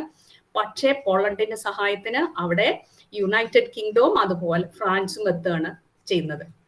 അപ്പൊ തന്നെ യുദ്ധം മറ്റ് കൺട്രീസിലേക്ക് വ്യാപിച്ചു കഴിഞ്ഞു. പക്ഷെ ഞാൻ നേരത്തെ തന്നെ പറഞ്ഞു, ആ സമയത്ത് ജർമ്മനി വളരെ പവർഫുൾ ആയിരുന്നു. അതുകൊണ്ട് തന്നെ ജർമ്മനി മറ്റ് കൺട്രീസിനെ അതേപോലെ ആക്രമിച്ച് കീഴടക്കി. നോർവേ, ഡെൻമാർക്ക്, അതുപോലെ നെതർലൻഡ്സ്, ഓസ്ട്രിയ, ഈ ഹംഗറി, ഈ കൺട്രീസിനെ എല്ലാം വന്ന് ഈ ജർമ്മനി ആക്രമിച്ച് കീഴടക്കുകയാണ്. അപ്പോഴേക്കും 2 വർഷം കഴിഞ്ഞിട്ടുണ്ട്. 1941 കൂടിയപ്പോഴേക്കും അന്ന് റഷ്യ എന്ന് പറയുന്നത് USSR ആണ്, സോവിയറ്റ് യൂണിയൻ ആണ്. അപ്പൊ ഈ ചെറിയ ചെറിയ കൺട്രീസ് എല്ലാം റഷ്യന്റെ കൂടെയാണ്. അപ്പൊ ഇവിടെ നിന്ന് പോളണ്ടും കൂടെ ആക്രമിച്ചു കഴിഞ്ഞപ്പോൾ ഇവര് ജർമ്മനി അവരുടെ സ്പേസ് എക്സ്പാൻഡ് ചെയ്യാൻ വേണ്ടിയിട്ട് റഷ്യ ആക്രമിക്കാനായിട്ട് തുടങ്ങി. പക്ഷെ അന്ന് ഈ പറഞ്ഞ പോലെ ജർമ്മനിയുടെ ആ പവർഫുൾ അറ്റാക്ക് ആദ്യം റഷ്യക്ക് ഒട്ടും താങ്ങാൻ പറ്റുന്നുണ്ടായിരുന്നില്ല. റഷ്യൻസ് ഒരുപാട് സോൾജേഴ്സിന് അന്ന് കാഷ്വാലിറ്റീസ്, മരണം സംഭവിച്ചിട്ടുണ്ട്. നമ്മൾ ചരിത്രം വായിച്ചു നോക്കിയാൽ കാണാൻ പറ്റും, ഈ റഷ്യയിലെ മോസ്കോയുടെ വളരെ അടുത്ത് വരെ ഈ നാസി പടകള് എത്തിയിട്ടുണ്ടായിരുന്നു ആക്രമിച്ചിട്ട്. ഇത്രയും എത്തിക്കഴിഞ്ഞപ്പോൾ പിന്നെ റഷ്യക്ക് ഒന്നും നോക്കാനുണ്ടായിരുന്നില്ല. റഷ്യ തികച്ചും അലൈഡ് ഫോഴ്സിന്റെ കൂടെ ചേരുകയാണ് ചെയ്തത്. അതായത് യുണൈറ്റഡ് കിങ്ഡം, ഫ്രാൻസ്, അതുപോലെ തന്നെ അന്ന് അമേരിക്ക മാറി നിന്നിരുന്ന കൺട്രി ആയിരുന്നു. ഈ യുദ്ധത്തിൽ നിന്ന് അമേരിക്കയും കൂടെ, അതിന് വേറൊരു കാരണം ഉണ്ടെന്ന് നമ്മളിപ്പോ പറയാം, അമേരിക്കയെ കൂടെ ചേർന്നിട്ട് ഒരു അലൈഡ് ഫോഴ്സ് അവിടെ ഫോം ചെയ്യാണ് ചെയ്തത് ഈ ജർമ്മനിയെ അറ്റാക്ക് ചെയ്യുന്നതിന് വേണ്ടിയിട്ട്. അപ്പൊ ശരിക്കും തികച്ചും ഇത് തന്നെയാണ് അതിന്റെ ചെറിയൊരു സ്റ്റോറി, വളരെ സിമ്പിൾ ആയിട്ടൊരു സ്റ്റോറി എന്ന് പറയുന്നതിനായിട്ട് കാരണം.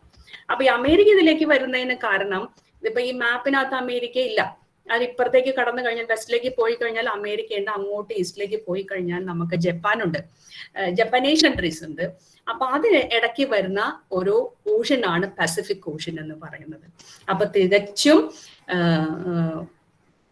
ജപ്പാൻ ഒരു തോന്നലുണ്ട്. അന്നും ജപ്പാൻ വളരെ പവർഫുൾ ആയിട്ട് നിൽക്കുന്ന ഒരു കൺട്രി തന്നെയായിരുന്നു. ജപ്പാൻ ഒരു തോന്നലുണ്ടായിരുന്നു ഈ അമേരിക്ക നമ്മളെ ആക്രമിക്കും, അങ്ങനെയാണെങ്കിൽ മാൻഡ്രാക്കിന്റെ ഒരു വിദ്യ അവരെടുത്താണ് കണ്ടത്, അമേരിക്കയെ അവർ ആദ്യം ആക്രമിച്ചു. 1941 അവര് അമേരിക്കന്റെ ഹാർബർ, പേൾ ഹാർബർ അറ്റാക്ക് ചെയ്തിട്ട് അവരുടെ കുറെ സോൾജേഴ്സ്, ഏകദേശം 2500 സോൾജേഴ്സ്, അവരുടെ കുറെ അമ്യൂണിഷൻസ്, അങ്ങനെ കുറെ സാധനങ്ങൾ അവിടെ നശിപ്പിക്കുകയാണ് ചെയ്തത്.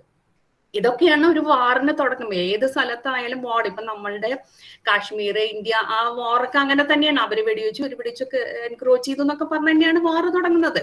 അപ്പൊ ഇവിടെ വലിയൊരു ആക്രമണം അമേരിക്കയ്ക്ക് നേരെ വന്നതോട് കൂടിയിട്ട് അമേരിക്ക പിന്നെ അടങ്ങിയിരിക്കുന്നില്ല, ഈ വേൾഡ് വാറിൽ ജോയിൻ ചെയ്യാണ് ചെയ്യുന്നത്. അപ്പൊ ഇതാണ് ശരിക്കും വളരെ സിമ്പിൾ ആയിട്ട് ഒരു സെക്കൻഡ് വേൾഡ് വാർ, ഇതൊരു വേൾഡ് വാറായിട്ട് മാറാൻ കാരണം യൂറോപ്പ്, അമേരിക്ക, ഏഷ്യ, ഇത്രയും കൺട്രീസ്. ചൈന അന്ന് അത്രയും പവർഫുൾ ഒന്നും അല്ല, എന്നാലും ചൈന അലൈഡ് ഫോഴ്സിന്റെ കൂടെ ചേർന്നിട്ടുണ്ട്. അപ്പൊ ഇനി നമുക്ക് അടുത്ത സ്ലൈഡിലേക്ക് പോയി കഴിഞ്ഞാൽ ദ അലൈഡ് ഫോഴ്സസ് ഇപ്പൊ പറഞ്ഞ പോലെ തന്നെ Soviet Union, United States, United Kingdom, France, China തുടങ്ങിയ കൺട്രീസ് ആയിരുന്നു. UK അന്നത്തെ പ്രൈം മിനിസ്റ്റർ ആണ് Churchill, Winston Churchill. Then US Franklin Roosevelt, then USSR Joseph Stalin ആയിരുന്നു. മറുവശത്ത് അതിന്റെ ആക്സിസ് ഫോഴ്സ് എന്ന് നമ്മൾ പറയും ജർമ്മനി, തുടങ്ങിയത് അവരാണല്ലോ. ജർമ്മനി, ഇറ്റലി, ജപ്പാൻ, ഇത്രയും പേര്. ജർമ്മനിയുടെ അഡോൾഫ് ഹിറ്റ്ലർ, ഇറ്റലിയുടെ മുസോളിനി, ദെൻ ജപ്പാന്റെ അവിടുത്തെ എംപറർ ആയിരുന്നു ഹിരോഹിതോ എന്ന് പറയുന്നത്. പക്ഷെ ആക്ച്വലി അവിടുത്തെ പ്രൈം മിനിസ്റ്റർ ആണ് പല പല നയപരമായ കാര്യങ്ങളും ഇദ്ദേഹത്തെ കൊണ്ട് ചെയ്യിച്ചിട്ടുണ്ടായിരുന്നത്.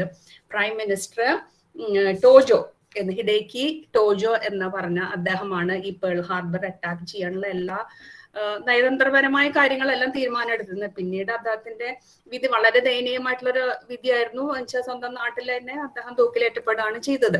അപ്പൊ ഇതാണ് അലൈഡ് ഫോഴ്സസിന്റെ, ആക്സിസ് ഫോഴ്സിന്റെ എല്ലാം നേതാക്കൾ എന്ന് പറയുന്നത്. ഇനി ഞാൻ പറഞ്ഞ 2-3 സ്ലൈഡുകളിലും നമ്മള് ചില അഗ്രിമെന്റ്സിനെ കുറിച്ചാണ് പറയുന്നത്. പക്ഷെ അഗ്രിമെന്റ്സ് നമുക്കിത് പരീക്ഷയൊന്നും അല്ലല്ലോ, ഇതൊന്നും കാണാണ്ട് പഠിച്ചിരിക്കുന്ന കാര്യമില്ല. പക്ഷെ ഈ അഗ്രിമെന്റ്സ് പറയുന്നത് ഇപ്പൊ ക്യൂബക് അഗ്രിമെന്റിൽ പറയുന്നത്, അതൊരു ആംഗ്ലോ അമേരിക്കൻ ഡോക്യുമെന്റ് ആണ്. അതിൽ പറയുന്നത് ഒരു ന്യൂക്ലിയർ എനർജി വെപ്പൺ ഉണ്ടെങ്കിൽ അത് മൂന്നാമതൊരാളുടെ മേല് പ്രയോഗിക്കണമെങ്കിൽ അവരുടെ സമ്മതമില്ലാതെ പ്രയോഗിക്കില്ല. ഒരാളിപ്പോ ഞങ്ങളെ അറ്റാക്ക് ചെയ്തോ എന്ന് പറഞ്ഞിട്ട് വരില്ലല്ലോ, അതിനർത്ഥം അത് പ്രയോഗിക്കപ്പെടില്ല എന്നൊരു അഗ്രിമെന്റ് ആയിരുന്നു ആക്ച്വലി അത് 1943 ഉണ്ടാക്കിയത്. പക്ഷെ അത് സമ്മതമില്ലാതെ തന്നെ പ്രയോഗിക്കുകയാണ് ചെയ്യുന്നത്.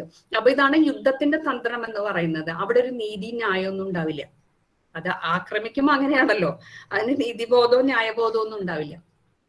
അതുപോലെ തന്നെ റഷ്യ ഈ യുദ്ധത്തിലേക്ക് വരാനായിട്ടും ഉള്ള ഒരു കാരണം എന്ന് പറഞ്ഞു കഴിഞ്ഞാൽ, ഇത് 1941-42 എത്തിയപ്പോഴേക്കും റഷ്യക്ക് പിടിച്ചു നിൽക്കാൻ പറ്റാതെ വന്നു. ജർമ്മൻ ഫോഴ്സ്, നാസി ഫോഴ്സ് മോസ്കോന്റെ അടുത്ത് വരെ എത്തി. പക്ഷെ എങ്ങനെയോ റെഡ് ആർമിക്ക് അവരെ നല്ല പോലെ ഡിഫീറ്റ് ചെയ്യാനായിട്ട് സാധിച്ചു. അപ്പൊ ഡിഫീറ്റ് ചെയ്യുകയും അവർക്ക് അതിനൊരു കോൺഫിഡൻസ് വരികയും ചെയ്തോട് കൂടിയിട്ടാണ് ഇവര് റഷ്യ ഇതിൽ ജോയിൻ ചെയ്യും. പിന്നീട് അത് ജപ്പാനിലേക്ക് ഒരു കണ്ണ് വെക്കുകയും ചെയ്തത്. ജപ്പാനിലേക്ക് കണ്ണ് വെക്കുകയും ചെയ്ത് റഷ്യ കിടക്കുന്ന ശരിക്കും യൂറോപ്പും ഏഷ്യൻ കൺട്രിയും കൂടിയിട്ടാണ് റഷ്യ കിടക്കുന്നത്.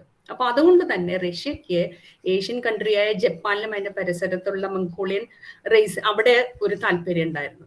അപ്പൊ അവര് അതിനോട് കൂടിയിട്ട് റഷ്യനെ അറ്റാക്ക് ചെയ്യാനും ആ യുദ്ധത്തിൽ പസഫിക് വാറിൽ, ആ ഓഷനിൽ പസഫിക് വാർ എന്നാണ് പറയുന്നത്, ആ വാറിലും ഒരു താല്പര്യം അവര് അറിയിക്കുകയും കൂടെ ചെയ്തിട്ടുണ്ട്. അങ്ങനെയാണ് സോവിയറ്റ് ഈ യുദ്ധത്തില് വളരെ ആക്റ്റീവായിട്ട് പങ്കെടുക്കുന്നത്. പിന്നീടാണ് നമ്മൾ അറിയുന്നത് ഈ ജർമ്മനിയിലെ ചില സംഭവവികാസങ്ങള് ഇതിനോടൊപ്പം തന്നെ ഒരു കാരണം കൊണ്ടൊന്നും ഒരു യുദ്ധം ഉണ്ടാവില്ല അല്ലെ. ഇന്ന് രണ്ട് ഭരണാധികാരികൾ തമ്മിൽ ഒരു തർക്കം ഉണ്ടായിച്ചിട്ട് നാളെ യുദ്ധമൊന്നും ഉണ്ടാവില്ല. അതിന് 100 കാരണങ്ങൾ സപ്ലിമെന്റ് ആയിട്ടും സപ്പോർട്ട് ചെയ്തിട്ടും കൊറാബറേറ്റ് ചെയ്തിട്ടൊക്കെ വരുന്ന കുറെ കാര്യങ്ങൾ ഉണ്ടാവും. അപ്പൊ അതില് ഒരു കാരണം കൂടിയാന്ന് വെച്ചാല് ഈ ഫസ്റ്റ് വേൾഡ് വാർ കഴിഞ്ഞതിന് ശേഷം ഈ പല കാര്യങ്ങളിലും ജ്യൂസ് ഈ ജർമ്മനിയിൽ സഹകരിക്കുന്നില്ല എന്നൊരു തോന്നല് ശരിക്കും പ്രത്യേകിച്ച് ഹിറ്റ്ലർക്ക് ഉണ്ടായിട്ടുണ്ട്. അപ്പൊ കൃത്യമായിട്ട് നിങ്ങൾ ചരിത്രം നോക്കിക്കഴിഞ്ഞാൽ ഹിറ്റ്ലർക്ക് ജ്യൂസിനോട് എന്തുകൊണ്ടാണ് ഇത്ര വലിയ വെറുപ്പ് എന്നൊന്നും കൃത്യമായിട്ടൊന്നും പറയപ്പെടുന്നെങ്കിൽ കൂടിയും ഈ ജർമ്മനിയുടെ പുരോഗതിയില് ജ്യൂസ് വളരെ നിഷ്ക്രിയത്വം പാലിച്ചു എന്നൊരു തോന്നൽ അദ്ദേഹത്തിന് ശക്തമായിട്ട് വരികയും ചെയ്തിട്ടുണ്ട്. മാത്രമല്ല നമുക്കറിയാം നമ്മളുടെ ഏറ്റവും വലിയ ശാസ്ത്രജ്ഞനായ ആൽബർട്ട് ഐൻസ്റ്റീൻ ജൂ ആണ്. അതുപോലെ തന്നെ കുറെ നിങ്ങൾ ചരിത്രം നോക്കിക്കഴിഞ്ഞാൽ കുറെ പേര് നല്ല പ്രഗത്ഭരായ ആൾക്കാർ ജ്യൂസ് ആണ്. അവരൊന്നും പക്ഷെ ഇദ്ദേഹത്തിനോട് സഹകരിക്കുന്ന ഒരു തോന്നൽ ശക്തമായിട്ട് അവിടെ വരികയും ചെയ്തിരുന്നു. അപ്പൊ അങ്ങനെയാണ് ഈ ജ്യൂസിനെ ഒന്ന് ഫോക്കസ് ചെയ്തിട്ട് അവര് കോൺസെൻട്രേഷൻ ക്യാമ്പും അതൊക്കെ ചെയ്യാനായിട്ട് തുടങ്ങിയത്. അപ്പൊ ഇതും ലോകമെമ്പാടും വളരെ അസ്വസ്ഥത ഉണ്ടാക്കിയിട്ടുള്ള ഒരു കാര്യമായിരുന്നു ശരിക്കും ഹോളോകോസ്റ്റ് എന്ന് പറയുന്നത്. ഇവര് ജ്യൂസിന്റെ ഈ കൂട്ടക്കുരുതി എന്ന് പറയുന്നത് വളരെ അസ്വസ്ഥത ഉണ്ടാക്കിയിട്ടുള്ള ഒരു കാര്യം തന്നെയായിരുന്നു. പിന്നെ ഇപ്പൊ നമ്മൾ നേരത്തെ പറഞ്ഞു കുറെ കൺട്രീസ് പരിസരത്തുള്ളതെല്ലാം ജർമ്മനി ആക്രമിച്ചു. അവിടെയുള്ളവരെ എല്ലാം ശരിക്ക് ജ്യൂസ് ആണെങ്കിൽ അവരെ എല്ലാം കൊന്നൊടുക്കാനോ പീഡിപ്പിക്കാനെല്ലാം മുൻകൈ ഇദ്ദേഹം ജർമ്മനി നാസി പടകള് മുൻകൈ എടുത്തിരുന്നു. അപ്പൊ അതും ഒരു അസ്വസ്ഥതയ്ക്കും ഈ ഒരു അനീതി നടക്കുന്നു എന്നൊരു കാരണം കൊണ്ടും ജർമ്മനിക്കെതിരെ തിരിയാനായിട്ടും കാരണം ഉണ്ടായിട്ടുണ്ട്. അത് കഴിഞ്ഞ് ഇപ്പോ ഇന്ന് ഒരു ഇത് ഉള്ളത് ആൽബർട്ട് ഐൻസ്റ്റീനെയും ശരിക്കും അദ്ദേഹം തറങ്ങളിലാക്കാൻ ഒരു പ്ലാൻ ഉണ്ടായിരുന്നു. പക്ഷെ ഐൻസ്റ്റീൻ എന്തുകൊണ്ടോ അമേരിക്കയിലേക്ക് കുടിയേറും അദ്ദേഹത്തിന് അവിടെ ഇത് കൊടുക്കുകയും ചെയ്തത്. പിന്നീട് ഒരു വിവരത്തിന്റെ അടിസ്ഥാനത്തിൽ അതായത് ജർമ്മനി ഞാൻ പറഞ്ഞല്ലോ അന്ന് ജർമ്മനിയിലെ റോക്കറ്റ് ആർട്ടിലറീസ് എല്ലാം അങ്ങനെ വളരെ സോഫിസ്റ്റിക്കേറ്റഡ് ആയിട്ടുള്ള ആംസ് എല്ലാം ഉപയോഗിച്ചിട്ടുള്ള ഒരു പട്ടാളം തന്നെയായിരുന്നു ജർമ്മനി ഉണ്ടായിരുന്നത്. അവര് ന്യൂക്ലിയർ വെപ്പൺ ഉണ്ടാക്കാൻ പോകുന്നു എന്ന ഒരു ശ്രുതി അവിടെ പരക്കുകയും അമേരിക്കൻസ് ഇത് ഏറ്റെടുക്കുകയും അങ്ങനെ അമേരിക്കയില് അതിനുള്ള ഒരു തയ്യാറെടുപ്പ് നടക്കുകയാണ് ചെയ്തിട്ടുള്ളത്. അപ്പൊ അതിനെ ഏറ്റവും വലിയ സപ്പോർട്ട് ചെയ്തിട്ടുള്ളത് ശരിക്ക് ഒരു ആറ്റം ബോംബ് ഉണ്ടാക്കണമെങ്കിൽ അറ്റത്തിനെ പിളർന്ന എനർജി എത്ര ഉണ്ടാവും എന്ന് കൃത്യമായിട്ട് പറഞ്ഞു തന്നിട്ടുള്ള ആൽബർട്ട് ഐൻസ്റ്റീൻ തന്നെ നേതൃത്വം കൊടുത്തു എന്ന് പറയാൻ നമുക്ക് പറ്റില്ല. പക്ഷെ അതിനുള്ള നോഹൗ അല്ലെങ്കിൽ തിയറട്ടിക്കൽ നോഹൗ എന്ന് വേണമെങ്കിൽ പറയാം കൊടുത്തിട്ടുള്ളത് ആൽബർട്ട് ഐൻസ്റ്റീൻ തന്നെയായിരുന്നു. പിന്നീട് ഫസ്റ്റ് ആറ്റമിക് ബോംബ് ഉണ്ടാക്കാൻ വേണ്ടിയിട്ട് യുണൈറ്റഡ് സ്റ്റേറ്റ്സ് ഒരു വലിയൊരു പ്രോജക്റ്റ് ഫോം ചെയ്തു. ആ പ്രോജക്റ്റിന്റെ പേരാണ് മൻഹാട്ടൻ പ്രോജക്റ്റ് എന്ന് പറയുന്നത്. അത് 1942 സ്റ്റാർട്ട് ചെയ്തത്. US ആർമി എഞ്ചിനീയേഴ്സ് ആണ് അതിന്റെ ചുക്കാൻ പിടിച്ചിട്ട് ഉള്ളത്. പിന്നീട് ഈ മൻഹാട്ടൻ പ്രോജക്റ്റ് എന്ന് പറയുമ്പോൾ 1942 ാണ് ഈ പ്രോജക്റ്റ് ശരിക്ക് സ്റ്റാർട്ട് ചെയ്തിട്ടുള്ളത്. ആ പ്രോജക്റ്റിന്റെ ഹെഡായിട്ട് ശരിക്കും വെച്ചിട്ടുള്ളത് മേജർ ജനറൽ ലെസ്ലി ഗ്രോവ്സ് ആണ് എന്റെ ഹെഡ് ഓഫ് ദ പ്രോജക്റ്റ് ആയിട്ട് വെച്ചിട്ടുണ്ടായിരുന്നു. പക്ഷെ നിങ്ങളൊന്ന് ശ്രദ്ധിച്ചു നോക്കിയുള്ളൂ, ഒരു ആറ്റത്തിനെ രണ്ടാക്കി പിളർന്നിട്ട് അതിൽ എനർജി ഉപയോഗിച്ചിട്ടുള്ള ഒരു ഡിവൈസ് ആണ് അവരുണ്ടാക്കുന്നത്. ആ ഡിവൈസ് 42 സ്റ്റാർട്ട് ചെയ്തിട്ട് 45 ആകുമ്പോഴേക്കും വളരെ സക്സസ്ഫുൾ ആയിട്ട് അതിനെ പുറത്തേക്ക് പ്രയോഗിക്കാനായിട്ട് അമേരിക്കൻ സയന്റിസ്റ്റുകൾ അല്ലെങ്കിൽ എഞ്ചിനീയേഴ്സിന് സാധിച്ചു എന്നുള്ളതാണ്. അപ്പൊ ഇവിടെ എല്ലാം ഞാൻ പറഞ്ഞില്ലേ, യുദ്ധത്തിന്റെ എല്ലാ തന്ത്രങ്ങളും വളരെ രഹസ്യമായിട്ടാണ് ചെയ്യുള്ളൂ. ഇതൊന്നും വിളിച്ചു പറഞ്ഞിട്ട് ഒരാൾ അറ്റാക്ക് ചെയ്യാനൊന്നും നിൽക്കില്ല. അപ്പൊ ഈ മൻഹാട്ടൻ പ്രോജക്റ്റിലെ ഈ പ്രോജക്ട് ഇതും ഈ ആറ്റമിക് ബോംബിന്റെ നിർമ്മാണവും എല്ലാം വളരെ രഹസ്യമായിട്ട് തന്നെയായിരുന്നു. ഇവരുടെ അലൈഡ് ഫോഴ്സിലെ ബ്രിട്ടനോടോ മറ്റൊന്നും ആരോടും ഇവർ ഡിസ്കസ് ചെയ്തിട്ടുണ്ടായിരുന്നില്ല. അങ്ങനെയാണ് അവസാനം 1942 ജൂലൈ 16 ആണ് ഇത് ആദ്യമായിട്ട് പരീക്ഷിച്ചു നോക്കുന്നത്. ഫസ്റ്റ് എക്സ്പ്ലോഷൻ ആറ്റമിക് എക്സ്പ്ലോഷൻ നടത്തുന്നത് ന്യൂ മെക്സിക്കോയില് 1945 ജൂലൈ 16 ഒന്ന് ഓർത്തു നോക്കണം. ജൂലൈ 16 ആണ്. വളരെ സക്സസ്ഫുൾ ആയെന്ന് കണ്ടു കഴിഞ്ഞപ്പോൾ ജൂലൈ 25 തന്നെ 25-ാം തീയതി തന്നെ അത് ഉപയോഗിക്കാൻ ആറ്റമിക് ബോംബ് ഉണ്ടാക്കി പൊട്ടിക്കാൻ വേണ്ടിയിട്ടുള്ള ഓർഡർ അവിടെ ഇഷ്യൂ ചെയ്യാണ് ചെയ്തത്. ഇപ്പൊ നമുക്കറിയാം ജൂലൈ 25 കഴിഞ്ഞ് ഒരു 10 ദിവസം കഴിഞ്ഞപ്പോഴാണ്, അതായത് ഓഗസ്റ്റ് 6-ാം തീയതിയാണ് ഹിരോഷിമയില് ഫസ്റ്റ് ബോംബ് അവര് പൊട്ടിച്ചിട്ടുള്ളത്. ദെൻ അവിടെ നിന്ന് 3 ദിവസം കഴിഞ്ഞപ്പോഴേക്കും ഓഗസ്റ്റ് 9-നാണ് നാഗസാക്കിയിലെ രണ്ടാമത്തെ ബോംബും അമേരിക്കൻസ് പ്രയോഗിച്ചിട്ടുള്ളത്. അപ്പൊ അമേരിക്കയുടെ പേൾ ഹാർബർ അറ്റാക്കിന് വളരെ എത്രയോ ഇരട്ടി മറുപടിയാണ് അവര് ജപ്പാൻകാർക്ക് കൊടുത്തത്. അങ്ങനെ 1945 ഓഗസ്റ്റ് 6 രാവിലെ 8:15, അതായത് ആൾക്കാരെല്ലാം ഉണർന്ന് എവിടേക്കെങ്കിലും ഓടി രക്ഷപ്പെടുന്നതിന് മുൻപ് ആണ് ഈ ഫസ്റ്റ് ബോംബ് അവിടെ ലിറ്റിൽ ബോയ് എന്ന ഫസ്റ്റ് ബോംബ് അവിടെ ഹിരോഷിമ നഗരത്തിന്റെ മുകളില് ഇട്ടത്. അതിന്റെ ഭീകരത നിങ്ങളൊന്ന് കണ്ടു നോക്കൂ. ഇതാണ് ലിറ്റിൽ ബോയ് എന്ന് പറയുന്നത്. ഇങ്ങനെയാണ് അത് ഇരുന്നത്. അതിന്റെ ഡീറ്റെയിൽസ് നിങ്ങളൊന്ന് നോക്കിക്കോളൂ. അതിന്റെ വെയിറ്റ് എന്ന് പറയുന്നത് 4400 കിലോഗ്രാം ആണ്. ലെങ്ത് 3 meters ആണ്. ഡയമീറ്റർ 71 centimeters ആണ്.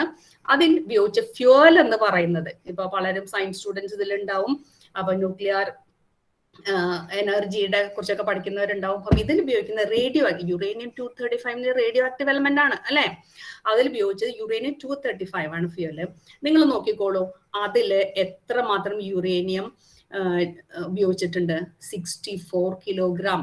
അതായത് നമ്മുടെയൊക്കെ ഏകദേശം അത്രയും വെയിറ്റിന് അത്രയും യുറേനിയം അവർ അതിൽ ഉപയോഗിച്ചിട്ടുണ്ട്. ദെൻ അത് ഉപയോഗിച്ച് അവിടെ ബോംബ് ഇട്ട് കഴിഞ്ഞപ്പോൾ കണ്ട് ഇതുപോലെ വലിയൊരു ക്ലൗഡാണ് ഫോം ചെയ്തത്. മഷ്റൂം ക്ലൗഡ് എന്നാണ് അതിനെ വിളിക്കുന്നത്. ആറ്റം ബോംബ് എവിടെ ഇട്ട് കഴിഞ്ഞാൽ ഇതുപോലെ വലിയൊരു ക്ലൗഡ് മുകളിലേക്ക് വരും. അതായത് അത് മൊത്തം ചൂടാണ്. അപ്പൊ here explosion created a fireball that blazed like a small sun. അങ്ങനെയാണ് അതിൽ വിവരിക്കുന്നത് തന്നെ. ശരിക്കും ഒരു ചെറു സൂര്യൻ ഉദിച്ച് അടുത്ത് വന്ന് നിൽക്കുന്നത് പോലെയാണ് ശരിക്കും ബോംബിട്ട് കഴിഞ്ഞപ്പോ. The fire ball reached A maximum diameter of 290 meters. 290 meters നിങ്ങളൊന്ന് ഇമാജിൻ ചെയ്തോളൂ. അത് ഇട്ട ഉടനെ ഇപ്പൊ നമ്മളുടെ കോളേജിന്റെ അവിടെ ഒരു ബോംബ് വന്ന് വീഴുകയാണെന്ന് വെച്ചാല് കോളേജ് മൊത്തം ഏരിയ ഈ സ്മോൾ സണ്ണ് നിറഞ്ഞു നിൽക്കുകയാണ്. അങ്ങനെയാണ് അത് appear ചെയ്തിട്ടുള്ളത്. At the center of fireball, the temperature rises to 1 lakh degrees centigrade. ഓർത്ത് നോക്കൂ, ഒരു 1 lakh degree ആണ് സെന്ററില്. പക്ഷെ അത് കഴിഞ്ഞപ്പോൾ സബ്സൈഡ് ചെയ്ത് കഴിഞ്ഞപ്പോൾ അവിടെ നിലനിന്ന ചൂട് എത്രയായിരുന്നു? 3000 to 4000 degree centigrade ചൂടാണ് ബോംബിട്ട് കഴിഞ്ഞപ്പോൾ. ഒന്ന് ആലോചിച്ച് നോക്കൂ, നമുക്കൊരു 40 degree ടെമ്പറേച്ചർ വരുമ്പോ ഇവിടെ എന്താ സൺബേൺ ആണ് അല്ലെ, സഹിക്കാൻ പറ്റില്ല നമുക്ക്. ശരിയാണ്, 30 degree ആയി തന്നെ നമ്മൾ ചൂടെന്ന് പറയും. പക്ഷെ ഇപ്പൊ 2-3 വർഷം കണ്ടിന്യൂസ് ആയിട്ട് നമുക്ക് 40 degrees വരെ എത്തുന്നുണ്ട്, സഹിക്കാൻ പറ്റുന്നില്ല. പക്ഷെ ഇത് ഈ ടെമ്പറേച്ചർ അവിടെ നിലനിൽക്കുകയാണ് ചെയ്യുന്നത് കുറച്ച് സമയത്തേക്ക്. ഈ 3000 to 4000 ആളുകൾ മരിക്കാൻ ഇനി വേറെ എവിടെയെങ്കിലും പോണോ? അത് കഴിഞ്ഞ് ഹിരോഷിമ ബോംബിംഗ് വന്നു. ഹിരോഷിമ ബോംബിംഗ് പക്ഷേ ഇത്രയും ഡിസ്ട്രക്റ്റീവ് തന്നെയായിരുന്നു തീർച്ചയായിട്ടും. ഇതില് 1 lakh to 1,80,000 ആൾക്കാർ മരിച്ചപ്പോഴ് ഈ ഹിരോഷിമയില് 50,000 lakh. അത് മാത്രമേ ഒരു ചെറിയൊരു വ്യത്യാസം വരുന്നുള്ളൂ. കാരണം എന്താന്ന് വെച്ചാൽ ഹിരോഷിമയിൽ ഉപയോഗിച്ചിട്ടുള്ള ബോംബ് എന്ന് പറയുന്നത്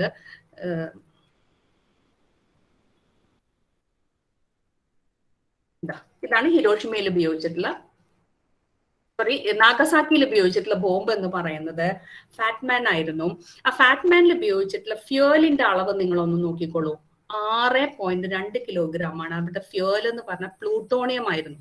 അപ്പൊ ഫ്യൂവൽ വളരെ കമ്പാരിറ്റീവ്ലി കുറവായതുകൊണ്ട് തന്നെ അവിടുത്തെ കാഷ്വാലിറ്റി കമ്പാരിറ്റീവ്ലി, അതായത് ഹിരോഷിമയേക്കാൾ കാഷ്വാലിറ്റി കുറവായിരുന്നു നാഗസാക്കിയിൽ.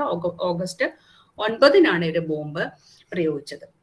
അപ്പൊ ഇവിടെ ഇത്രയും പ്രശ്നങ്ങൾ ഉണ്ടായി കഴിഞ്ഞപ്പോൾ ബാക്കി ആരെങ്കിലും ഉണ്ടോ എന്ന് നമ്മൾ സംശയിക്കും. വളരെ കുറച്ച് പേരുണ്ടായിരുന്നു. അതായത് 3.5 ലക്ഷം ജനങ്ങൾ ഉണ്ടായിരുന്ന ആ ടൗണില് ബാക്കി 11,000 ഒക്കെയാണ് നമ്മൾ കാണുന്നത്. എടുത്തു നോക്കി ഗൂഗിൾ ചെയ്ത് കഴിഞ്ഞാൽ കാണുന്നത് 11,000 മറ്റോ സർവൈവ് ചെയ്തു എന്നാണ്. പിന്നെ അത് കൂടാതെ തന്നെ അതിന്റെ സബേർബ്സിലെല്ലാം മറ്റ് നഗരത്തിന്റെ ചുറ്റുമെല്ലാം ഉള്ളവർക്കെല്ലാം ഇത് റേഡിയോ ആക്റ്റീവ് മെറ്റീരിയൽ ആണ്. പ്ലൂട്ടോണിയം ആയാലും ശരി, യുറേനിയം ആയാലും ശരി, എല്ലാം റേഡിയോ ആക്റ്റീവ് മെറ്റീരിയൽ ആണ്.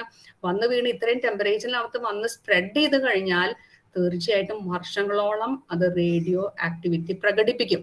റേഡിയേഷൻസ് ഇങ്ങനെ പുറത്തേക്ക് വന്ന് കൊണ്ടിരിക്കും. അപ്പൊ ഇതെല്ലാം അവിടെ ജീവിച്ചിരിക്കുന്നവരെ നല്ലപോലെ ബാധിച്ചിട്ടുണ്ട്. അപ്പൊ അങ്ങനെ ജീവിച്ചിരിക്കുന്നവരെ വിളിക്കുന്ന ഒരു പേരാണ് ഹിബാകുഷ എന്ന്. കാരണം ഇപ്പൊ നമ്മളിപ്പോ പറഞ്ഞല്ലേ, കൊറോണ വൈറസ് വന്ന് ബാധിച്ചവർക്ക് കുറെ ആനുകൂല്യം എന്ന് പറയുന്ന പോലെയാണ് ഹിബാകുഷകളെ പ്രൊട്ടക്ട് ചെയ്യേണ്ട ചുമതല ശരിക്കും ഗവൺമെന്റ് തന്നെയാണ്. അപ്പൊ ഹിബ കുഷികളെ അന്ന് ഐഡന്റിഫൈ ചെയ്തത് ഏകദേശം 6.5 lakhs ആണ്. ഓർത്തു നോക്കൂ, അവിടെ മരിച്ചവര് ഏകദേശം 3 lakhs ഉണ്ട്, ജീവിച്ചവര് അതായത് അസുഖം മൂലം ജീവിച്ചവര് 6.5 lakhs പോലെ ഉണ്ട്. അപ്പൊ അവർക്ക് സ്ഥിരമായി കാണിച്ചിരുന്ന ലക്ഷണങ്ങൾ എന്താന്ന് വെച്ചാല് ബ്ലീഡിങ്, ലോസ് ഓഫ് ഹെയർ, അതുപോലെ തന്നെ നോസിയ, എപ്പോഴും ഇങ്ങനെ ഒരു മാതിരി തലകറക്കം, ശ്വാസം മുട്ട്, ഛർദിക്കാൻ വരെ അങ്ങനെയുള്ളത്. പോരാത്തതിന് ലുക്കീമിയ, ദെൻ കണ്ണ് കാണായിക, ട്യൂമർ, അങ്ങനെയുള്ള പല പല മാരകമായ അസുഖങ്ങൾ ഇവർ കൊണ്ട് വളരെയധികം ദുരിതം അനുഭവിക്കുകയാണ് ഈ ഹിബ കുഷകള് ചെയ്തിട്ടുള്ളത്. അതുപോലെ തന്നെയാണ് ഇതേപോലെ തന്നെ ഒരുപാട് അസുഖങ്ങളും ഇവർക്ക് ഉണ്ടായിരുന്നു. അപ്പൊ അതിനെ അവര് ഗവൺമെന്റ് ഐഡന്റിഫൈ ചെയ്യും, അതിന് ഗവൺമെന്റ് ഏറ്റെടുക്കുകയും കൂടി ചെയ്തിട്ടുണ്ട്. ഇപ്പോഴും ഏകദേശം ഒരു 1 lakh ഹിബ കുഷകൾ ഉണ്ട് എന്നാണ് പറയപ്പെടുന്നത് ജപ്പാനിലെ ഈ 2 സ്ഥലത്തുമായിട്ട്. ഇത് ഞാൻ പറഞ്ഞല്ലോ, ഇപ്പൊ ഞാനോ നിങ്ങൾ വളരെ യങ് ആണ്, ഞങ്ങളെല്ലാം കുറച്ച് പ്രായം ഉണ്ടെങ്കിൽ കൂടിയും ഞങ്ങളെല്ലാം ജനിക്കുന്നതിന് മുൻപ് നടന്നിട്ടുള്ള ഒരു സംഭവമാണിത്. എന്നിരുന്നാൽ പോലും നമ്മൾക്ക് അതിന്റെ ഭീകരത ഇപ്പൊ കേൾക്കുമ്പോഴും ആലോചിക്കാൻ പോലും വയ്യ, ഇത് എങ്ങനെയായിരിക്കും അവര് സർവൈവ് ചെയ്തിട്ടുണ്ടാവുക. അപ്പൊ അതിനെ ഒന്ന് ഡയറക്റ്റ് ആയിട്ടൊന്ന് കൺവേ ചെയ്യാൻ വേണ്ടിയിട്ട് അവര് മ്യൂസിയം ഉണ്ടാക്കിയിട്ടുണ്ട്. അതിന്റെ മോഡൽ ഒരു ഫോട്ടോഗ്രാഫാണ് ഈ കാണിച്ചിട്ടുള്ളത്. ആ മ്യൂസിയത്തിനകത്ത് എങ്ങനെയാണ് ആ സമയത്ത് ടൗൺ ഉണ്ടായിരുന്നെന്ന് ഉണ്ടാക്കി വെച്ചിരിക്കുന്നതാണിത്. ഇനി സാധാരണ നമ്മൾ ഹിരോഷിമ ദിനങ്ങൾ, നിങ്ങൾ അത് ചെയ്തിട്ടുണ്ടോ എന്ന് എനിക്കറിയില്ല. ഹിരോഷിമ നാഗസാക്കി ദിനത്തോടനുബന്ധിച്ചിട്ട് പേപ്പർ ക്രെയിൻ ഉണ്ടാക്കിയിട്ട് നമ്മൾ ഡിസ്പ്ലേ ചെയ്യും. അതായത് അതിനെ സെഡാക്കോ ക്രെയിൻ എന്നാണ് സാധാരണ പറയുന്നത്. അതിന്റെ പിന്നിലെ സ്റ്റോറി നിങ്ങൾക്ക് അറിയുന്നുണ്ടാവും, പ്രത്യേകിച്ച് NSS സ്റ്റുഡൻസ് ആയതുകൊണ്ട് നിങ്ങൾക്ക് അറിയുന്നുണ്ടാവും. അപ്പൊ സെഡാക്കോ എന്ന് പറയുന്നത് അവിടെ ഈ ബോംബ് ഇട്ട സമയത്ത് ഉണ്ടായിരുന്ന നാഗസാക്കിയിൽ ഉണ്ടായിരുന്ന 2 വയസ്സായ മോളാണ് സെഡാക്കോ സെസാക്കി എന്ന് പറയുന്നത്. പക്ഷെ ബോംബിങ്ങിന് ശേഷം ഈ സെഡാക്കോ ലുക്കീമിയയ്ക്ക് ലക്ഷണങ്ങളെല്ലാം കണ്ടു തുടങ്ങുകയും ചെയ്തപ്പോൾ ഈ കുട്ടിക്ക് ജീവിക്കണം, ഫ്രണ്ട്സിനെല്ലാം ഈ കുട്ടിയോടുള്ള സ്നേഹം കൊണ്ട് ഈ കുട്ടിക്ക് വേണ്ടിയിട്ട് പ്രാർത്ഥിക്കുകയാണ്. അപ്പൊ അവിടെ പ്രാർത്ഥിക്കുന്ന ഒരു രീതി എന്ന് പറഞ്ഞു കഴിഞ്ഞാല് 1000 ഈ പേപ്പർ കൊക്കുകൾ ക്രെയിനെ ഉണ്ടാക്കി വെള്ളത്തിൽ ഒഴുക്കി കഴിഞ്ഞാൽ നമ്മൾ വിചാരിക്കുന്ന കാര്യം സാധിക്കും എന്നൊരു വിശ്വാസം ജപ്പാനിലുണ്ട്. അങ്ങനെ ഫ്രണ്ട്സ് എല്ലാവരും കൂടിയിട്ട് കൊക്കിനെ ഉണ്ടാക്കുകയാണ്. പക്ഷെ 1000 തികഞ്ഞിട്ടില്ല. മോള് കുറച്ച് വർഷങ്ങൾക്ക് ശേഷം മരിക്കുകയാണ് ചെയ്തത്. 1955 സെഡാക്കോ മരിക്കുന്നത്. അപ്പൊ അതുകൊണ്ട് അത് ഈ ഹിരോഷിമ ദിനത്തിന്റെ ഒരു പ്രതീകമായിട്ടാണ് ഈ പേപ്പർ ക്രെയിൻ, അതിനെ വിളിക്കുന്നത് സെഡാക്കോ ക്രെയിൻസ് എന്നും കൂടിയാണ് വിളിക്കുന്നത്. പേപ്പർ ക്രെയിൻ ഉണ്ടാക്കി വെക്കും. അപ്പൊ ഇതാണ് ഇങ്ങനെയൊക്കെയാണ് നമ്മൾ ഒരു ദിനത്തിന് ഓർമ്മിക്കുന്നതും ആ ദിനത്തിൽ നമ്മൾ എന്ത് ചെയ്യണം എന്ന് നമ്മൾ ചിന്തിക്കുന്നതും അതിന്റെ ചില റെസൊല്യൂഷൻസ് നമ്മൾ എടുക്കുന്നതിലൊക്കെ അങ്ങനെയാണ് ചെയ്യുന്നത്. അപ്പൊ ഇതാണ് നമ്മൾ ആ സെഡാക്കോ ക്രെയിൻസിന്റെ ഒരു പുറകിലുള്ള സ്റ്റോറി എന്ന് പറയുന്നത്. അതുപോലെ ഇനി നിങ്ങൾ എന്തെങ്കിലും ജപ്പാനിലൊക്കെ പോവുകയാണെങ്കിൽ, അവിടെ ഹിരോഷിമയിൽ പോവുകയാണെങ്കിൽ അവിടെ പീസ് മെമ്മോറിയൽ പാർക്കൊക്കെ ഉണ്ട്, അതിന്റെ ഫോട്ടോഗ്രാഫാണ് ഇത്. ഇനി ഇതും നമ്മൾ എപ്പോഴും കേൾക്കുന്ന ഒരു കാര്യമാണ്. സെക്കൻഡ് വേൾഡ് വാർ എന്ന് പറയുമ്പോൾ നമ്മുടെ മനസ്സിൽ വരുന്ന മറ്റൊരു പേര്, ഒരാളുടെ ഒരു രൂപം എന്ന് പറയുന്നത് ആൻ ഫ്രാങ്കിന്റെ രൂപമാണ്, അല്ലെ? നിങ്ങളിൽ പലരും ഈ ആൻ ഫ്രാങ്കിന്റെ ഡയറി ബുക്ക് വായിച്ചിട്ടുണ്ടാവും, the diary of a young girl, അല്ലെ? അതായത് ജർമ്മനി നെതർലൻഡ്സ് ആക്രമിച്ചു കഴിഞ്ഞപ്പോഴ് അവിടെ ഇതേപോലെ ജൂസിനെ തെരഞ്ഞു പിടിച്ചിട്ട് അവരെ കോൺസെൻട്രേഷൻ ക്യാമ്പിലേക്ക് കൊണ്ടുപോയി. അവിടെ ആണുങ്ങളെയും പെണ്ണുങ്ങളെയും വേറെ വേറെ ക്യാമ്പിലാണ് കൊണ്ടുപോകുന്നത്. അങ്ങനെ ആൻ ഫ്രാങ്കിന്റെ സഹോദരിയും അമ്മയും ഒരു ക്യാമ്പിൽ, ആൻ ഫ്രാങ്കും ക്യാമ്പിലും അച്ഛൻ വേറെ ക്യാമ്പിലുമാണ് നിന്നത്. അതായത് ഹൗസ് അറസ്റ്റ് പോലെയാണ് ഉണ്ടായിരുന്നത്. പക്ഷെ ഈ കുട്ടി ദിവസവും അവരുടെ അന്നന്ന് എന്ത് സംഭവിക്കുന്നു എന്നുള്ള ഡയറി അവിടെ എഴുതി വെച്ചിട്ടുണ്ടായിരുന്നു. പക്ഷെ കുറച്ച് വർഷം കഴിഞ്ഞപ്പോൾ, അതായത് ഒരു 16 വയസ്സിലാണ് ആൻ ഫ്രാങ്ക് ആ ഹൗസ് തടങ്കലിൽ കിടന്ന് രോഗം മൂലമാണ് മരിക്കുന്നത്. അടിമിടിയൊന്നും അല്ല, ഒരുപാട് പണിയെടുപ്പിക്കും, അതൊക്കെ അതിനകത്ത് എഴുതിയിട്ടുണ്ട്. രോഗം മൂലം തന്നെയാണ് മരിക്കുന്നത്. അത് കഴിഞ്ഞാണ് ആൻ ഫ്രാങ്കിന്റെ ഡയറി കണ്ടെടുക്കുന്നതും പിന്നീട് അത് പ്രസിദ്ധീകരിക്കുകയും ചെയ്യുന്നത്. അത് 1947 മറ്റോ അത് പ്രസിദ്ധീകരിച്ചിട്ടുണ്ട്. അതിൽ വളരെ വ്യക്തമായിട്ട് ഈ കോൺസെൻട്രേഷൻ ക്യാമ്പില് ഹൗസ് അറസ്റ്റിൽ ഉണ്ടായിരുന്ന സമയത്ത് ആ 2 വർഷത്തെ ജീവിതം വളരെ നന്നായിട്ട് അതിൽ ചെയ്തു വെച്ചിട്ടുണ്ട്. അപ്പൊ ഇങ്ങനെയൊക്കെയാണ് നമ്മൾ കഴിഞ്ഞു പോയ ഒരു ദുരന്തത്തിന്റെ യഥാർത്ഥ മുഖം എങ്ങനെയാണ് വെച്ചാൽ ഇതിലും യഥാർത്ഥം എന്നും നമുക്ക് പറയാൻ പറ്റില്ല. അവിടുന്ന് ഇവിടുന്ന് കിട്ടുന്ന ചെറിയ ചെറിയ പീസുകളാണ് അതൊന്ന് മനസ്സിലാക്കുന്നത്. അപ്പൊ ആൻ ഫ്രാങ്കിന്റെ ഈ ഡയറി ശരിക്ക് സെക്കൻഡ് വേൾഡ് വാറിന്റെ ഒരു നേർമുഖം നമുക്ക് ശരിക്കും കാണിച്ച് തന്നിട്ടുണ്ട്. പിന്നെ യുദ്ധം കഴിഞ്ഞു. 1945 മെയ് 8 കൂടിയിട്ട് ഈ പറഞ്ഞ പോലെ ബോംബ് ഇടുന്നതിന് മുൻപായിട്ട് തന്നെ യുദ്ധം കഴിഞ്ഞിട്ടുണ്ട്. കാരണം അലൈഡ് ഫോഴ്സസ് എല്ലാവരും കൂടിയിട്ട് ജർമ്മനിയെ ആക്രമിക്കുകയാണ് ചെയ്യുന്നത്, അല്ലെ? അങ്ങനെ യുദ്ധം കഴിഞ്ഞു. യുദ്ധം കഴിഞ്ഞ് ബോംബിങ്ങും കൂടെ കഴിഞ്ഞതിന് ശേഷമാണ് ആൽബർട്ട് ഐൻസ്റ്റീന് ഭയങ്കര പശ്ചാത്താപം കുറ്റബോധം ഒക്കെ വന്നിട്ടുള്ളത്. കാരണം E=mc² എന്നൊരു ഇക്വേഷൻ ആണ് ശരിക്കും ഈ ആറ്റമിക് ബോംബിന്റെ എനർജി ഇത്ര ഉണ്ടെന്ന് കാണിച്ചു കൊടുത്തിട്ടുള്ളത്, അല്ലെ? അപ്പൊ പിന്നീട് അദ്ദേഹം ഈ ആന്റി വാർ ആക്ടിവിറ്റീസ് ആയിട്ട് കുറച്ചൊക്കെ മുന്നോട്ട് പോയിട്ടുണ്ട്. അപ്പൊ അദ്ദേഹം പറഞ്ഞൊരു വാചകമാണ് ഇവിടെ പറയുന്നത്, I know not with what weapons World War III will be fought. World war 3 എന്ത് ആയുധമാണ് ഉപയോഗിക്കാന്ന് എനിക്ക് അറിയില്ല. പക്ഷേ but world war 4 will be fought with the sticks and stones. ബാക്കി അതേ ഉണ്ടാവുള്ളൂ.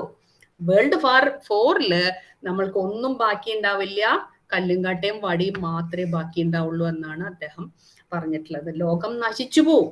അതായത് ഈ ഒരു ആറ്റം ബോംബ് ഇട്ട ആ ഒരു ഭീകരത തന്നെ കണ്ടു കഴിഞ്ഞാൽ മതി. ഇത് ഒരെണ്ണട്ടപ്പോ ഇങ്ങനെ പല കൺട്രീസ് ചന്നം പിന്നെ ഇത് ഉപയോഗിച്ചാൽ എങ്ങനെയിരിക്കും?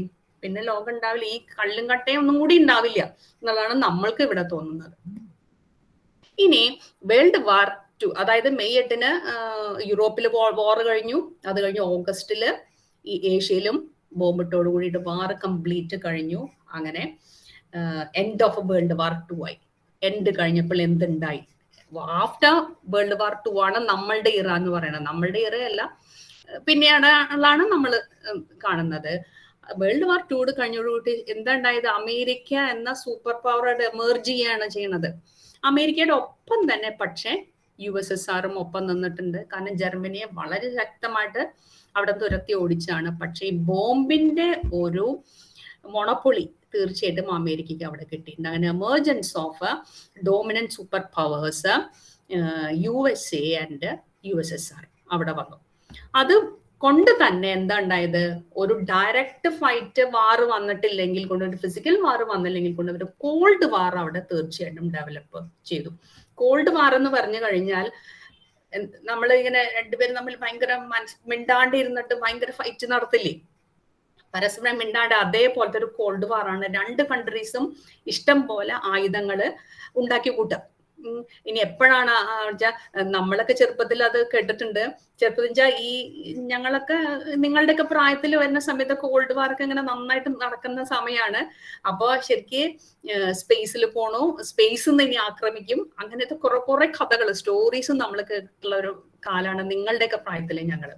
അപ്പൊ കോൾഡ് വാറിന്റെ സമയത്ത് രണ്ട് കൂട്ടരും വളരെ രഹസ്യമായിട്ട് ടെക്നോളജി, സയൻസും ടെക്നോളജിയും വളരെയധികം അവിടെ ഇംപ്രൂവ് ആയിട്ടുണ്ട്. അത് USSRൽ എന്തെങ്കിലും ഉണ്ടെങ്കിൽ ഉടനെ അതിനെ കൗണ്ടർ ചെയ്യാനായിട്ട് US ഉണ്ടാവും, US ചെയ്തതിനെ കൗണ്ടർ ചെയ്യാനായിട്ട് USSRൽ ഉണ്ടാവും. പക്ഷെ വെച്ചാല് ഒരു ടെൻഷൻ അവിടെ നിലനിൽക്കുന്നുണ്ട്. ആ ടെൻഷനാണ് ശരിക്കും കോൾഡ് വാർ എന്ന് അവിടെ പറയുന്നത്. അപ്പൊ ഇവിടെ ശരിക്കും ഈ ഫോട്ടോ എന്ന് പറയുന്നത് പേൾ ഹാർബർ അറ്റാക്ക് ചെയ്തപ്പെട്ടുള്ള ഫോട്ടോ ആണ്. അത് കഴിഞ്ഞ് ഇവര് യുദ്ധമെല്ലാം കഴിഞ്ഞ് 3 ലീഡേഴ്സ് ഇരിക്കുകയാണ് ചെയ്യണത്. റൂസ്വെൽറ്റ് ആ സമയം ചർച്ചിൽ മരിച്ചിട്ടുണ്ട്, ചർച്ചിൽ മാറിയിട്ടുണ്ട്, റൂസ്വെൽറ്റ് മരിച്ചിട്ടുണ്ട്. അതിന് പകരം ട്രൂമാൻ വന്നിട്ടുണ്ട്. UK ആറ്റ്ലി ആണ് വന്നിട്ടുള്ളത്. സ്റ്റാലിൻ അതുപോലെ തന്നെ യുദ്ധത്തിന് മുമ്പും ശേഷം സ്റ്റാലിൻ അവിടെ ഉണ്ട്. അപ്പൊ അവര് 3 പേരും അവിടെ എമേർജ് ചെയ്ത് വന്നിരിക്കുകയാണ്. ഇതിൽ മിക്കവാറും ഈ സ്റ്റാലിൻ എന്ന് പറയുന്നത് USSRന്റെ റെപ്രസെന്റേറ്റീവ് ആണ്. അദ്ദേഹവും ഈ അലൈഡ് ഫോഴ്സില് UKയും US ഒരു ചേരിയിലുമാണ് നിന്നിട്ടുള്ളത് ശരിക്കും കോൾഡ് വാറിന്റെ സമയം എന്ന് പറഞ്ഞാൽ. എനിവേ US-ഉം USSRും തമ്മിലായിരുന്നു കോൾഡ് വാർ ഫോം ചെയ്ത്. അപ്പൊ ഈ കോൾഡ് വാറിന്റെ പീരീഡിൽ വെച്ചാൽ ആഫ്റ്റർ വേൾഡ് വാർ 2 ആണ് നമ്മൾ സ്പേസിലേക്ക് പോയിട്ടുള്ളത്. നമ്മളല്ല, USSR സ്പേസിലേക്ക് പോയി ആദ്യം. അതായത് Yuri Gagarin first person to go to space, അല്ലെ? അതുപോലെ നമ്മൾ പഠിച്ചിട്ടുള്ളതാണ് ജനറൽ നോളജിൽ. അതുപോലെ തന്നെ ആദ്യം സ്പേസിലെത്തിയ വനിത വളന്റീന ടെറസ്കോവ, ഇതൊക്കെ സ്കൂളിൽ പഠിച്ചിട്ടുള്ള ഇന്നും എന്റെ നാവിന്റെ തുമ്പത്തുണ്ട്. അതുപോലെ അത് കഴിഞ്ഞപ്പോ അമേരിക്കക്ക് ഇരിക്കാനേ വയ്യ. അവരെന്ത് ചെയ്തു? അതിന്റെ അപ്പുറത്തേക്ക് പോയി. അതായത് സ്പേസിന്റെ അപ്പുറം എന്താ കിടക്കണേ? നമ്മൾ ആകാശത്ത് നിന്ന് കാണുന്ന ചന്ദ്രൻ അല്ലേ, മൂണിലേക്ക് പോയി. അപ്പൊ ആദ്യം പിന്നെ അടുത്ത ടെക്നോളജി ഡെവലപ്മെന്റ് ഏതായിരുന്നു? ചന്ദ്രനിലേക്കുള്ള യാത്ര. അപ്പൊ ഇതെല്ലാം കോൾഡ് വാറിന്റെ പീരീഡിലാണ് ഉണ്ടായിട്ടുള്ളത്. അത് വളരെ കൺസ്ട്രക്റ്റീവ് ആയിരുന്നു എന്ന് വേണമെങ്കിൽ നമുക്ക് പറയാം. പക്ഷെ ഒരു പേടി എല്ലാ സമയത്തും ഇങ്ങനെ ഉണ്ടായിട്ടുണ്ടായിരുന്നു. രണ്ടുപേരും ന്യൂക്ലിയർ വെപ്പൺ ഇങ്ങനെ ഉണ്ടാക്കി കൂട്ട് തന്നെയായിരുന്നു ചെയ്തിരുന്നത്. ഇത് ശരിക്കും സയന്റിഫിക് കമ്മ്യൂണിറ്റിന്റെ ഇടയ്ക്ക്, സയന്റിസ്റ്റിന്റെ ഇടയിൽ ഭയങ്കര ഭീതി ഉണ്ടാക്കുകയാണ് ചെയ്തത്. അപ്പൊ അവര് പറഞ്ഞു, ഈ വെപ്പൺ എങ്ങാനും ഉപയോഗിക്കപ്പെട്ട് കഴിഞ്ഞാൽ പിന്നെ ഈ ഭൂമി പണ്ട് ഡൈനോസർ ഉന്മൂലനം സംഭവിച്ച പോലെ ഭൂമിയിലെ മനുഷ്യർക്ക് വംശനാശം തന്നെ സംഭവിക്കാനുള്ള എല്ലാ സാധ്യതയുണ്ട്. ഒരു ന്യൂക്ലിയർ വിന്റർ ഇവിടെ ഫോം ചെയ്യാൻ സാധ്യതയുണ്ട് എന്നുള്ള വളരെ പ്രചാരണം വന്നിട്ട് സയന്റിസ്റ്റ് കമ്മ്യൂണിറ്റി കൊടുക്കുകയാണ് ചെയ്തത്. സോ എന്താണ് ഈ ന്യൂക്ലിയർ വിന്റർ എന്ന് നമുക്കൊന്ന് വെറുതെ നോക്കാം. ന്യൂക്ലിയർ വിന്റർ എന്ന് പറഞ്ഞു കഴിഞ്ഞാല് ന്യൂക്ലിയർ വെപ്പൺ അവിടെ പൊട്ടിക്കണോ? എന്താ ഉണ്ടാവുക? ഹൈ ടെമ്പറേച്ചറാണ് ഫോം ചെയ്യണത് അല്ലേ? അതായത് 3000 4000 ഡിഗ്രി സെന്റിഗ്രേഡ് ഇങ്ങനെ എക്സിസ്റ്റ് ചെയ്യാണ് ചെയ്യണത്. പിന്നെ ഭൂമിയിലെ പല സാധനം തവിട് പൊടിയാണ് ആവണേ. ഈ ഡസ്റ്റ് മേലോട്ടേക്ക് പോകണം. മേലോട്ടേക്ക് പോയിട്ട് നമ്മളുടെ മേലെയുള്ള അറ്റ്മോസ്ഫിയറിന്റെ ഏറ്റവും മുകളിൽ സ്ട്രാറ്റോസ്ഫിയർ വരെ ഇത് നിലനിൽക്കും. സ്ട്രാറ്റോസ്ഫിയറിലേക്കും കൂടി ഈ പൊടിപടലങ്ങൾ ചെന്ന് കഴിഞ്ഞാൽ പിന്നെ എന്താ ഉണ്ടാവുക? സൺലൈറ്റിനെ അത് ബ്ലോക്ക് ചെയ്യും. സൺലൈറ്റിനെ ബ്ലോക്ക് ചെയ്താൽ നമുക്കറിയാലോ, പിന്നെ ഭൂമിയിൽ ഒരു ജീവജാലങ്ങളും ഉണ്ടാവില്ല, സസ്യങ്ങളൊന്നും വളരില്ല. സൺലൈറ്റ് വേണം. അങ്ങനെ നമ്മൾക്ക് കൊളാപ്സ് ഓഫ് ഫുഡ് ചെയിൻ സംഭവിക്കും. അങ്ങനെ ഡിസ്ട്രക്ഷൻ ഓഫ് ഹ്യൂമൻ റേസ് ഉണ്ടാവും. അപ്പൊ ഇത് വളരെ വ്യക്തമായിട്ട് പറഞ്ഞത് തന്നെയാണ്. അപ്പൊ അവരുടെ ഒരു ഇമാജിനേഷനില് ഇങ്ങനെയാണ് ഒരു ന്യൂക്ലിയർ വിന്റർ വന്നു കഴിഞ്ഞാൽ ഉണ്ടാവുക. നമുക്ക് ഒരു സാധനവും ബാക്കി ഉണ്ടാവില്ല എന്നുള്ളതാണ് അവിടെ പറയണത്. അതുപോലെ വേൾഡ് വാർ 2 കഴിഞ്ഞ ശേഷം നമ്മൾ പറഞ്ഞു, ഇപ്പൊ ഈ സൂപ്പർ പവേഴ്സ് എല്ലാം ഇഷ്ടം പോലെ ന്യൂക്ലിയർ വെപ്പൺ ഉണ്ടാക്കി വെച്ചു എന്ന് പറഞ്ഞു. അപ്പോൾ ഇന്ന് ന്യൂക്ലിയർ വെപ്പൺ കൈവശം വെച്ചിട്ടുള്ള അതിനിപ്പോ അനുമതിയെല്ലാം വേണം. ഇപ്പൊ നമ്മളെ ചെറിയ ചെറിയ കൺട്രീസിനകത്തെല്ലാം ന്യൂക്ലിയർ വെപ്പൺ ഉണ്ട്. അതുകൊണ്ട് അവർക്ക് ഇമ്പോസിഷൻ വെച്ചാൽ ഇമ്പോസിഷൻ അല്ല, ഈ ഓരോ റെസ്ട്രിക്ഷൻസ് സാങ്ഷൻ ചെയ്യും അതിന്റെ മുകളിൽ. അവർക്ക് ഭക്ഷണം കൊടുക്കില്ല, അവർക്ക് കയറ്റുമതി നടത്തില്ല എന്നൊക്കെ പറഞ്ഞിട്ട് അങ്ങനെ ചെയ്യും.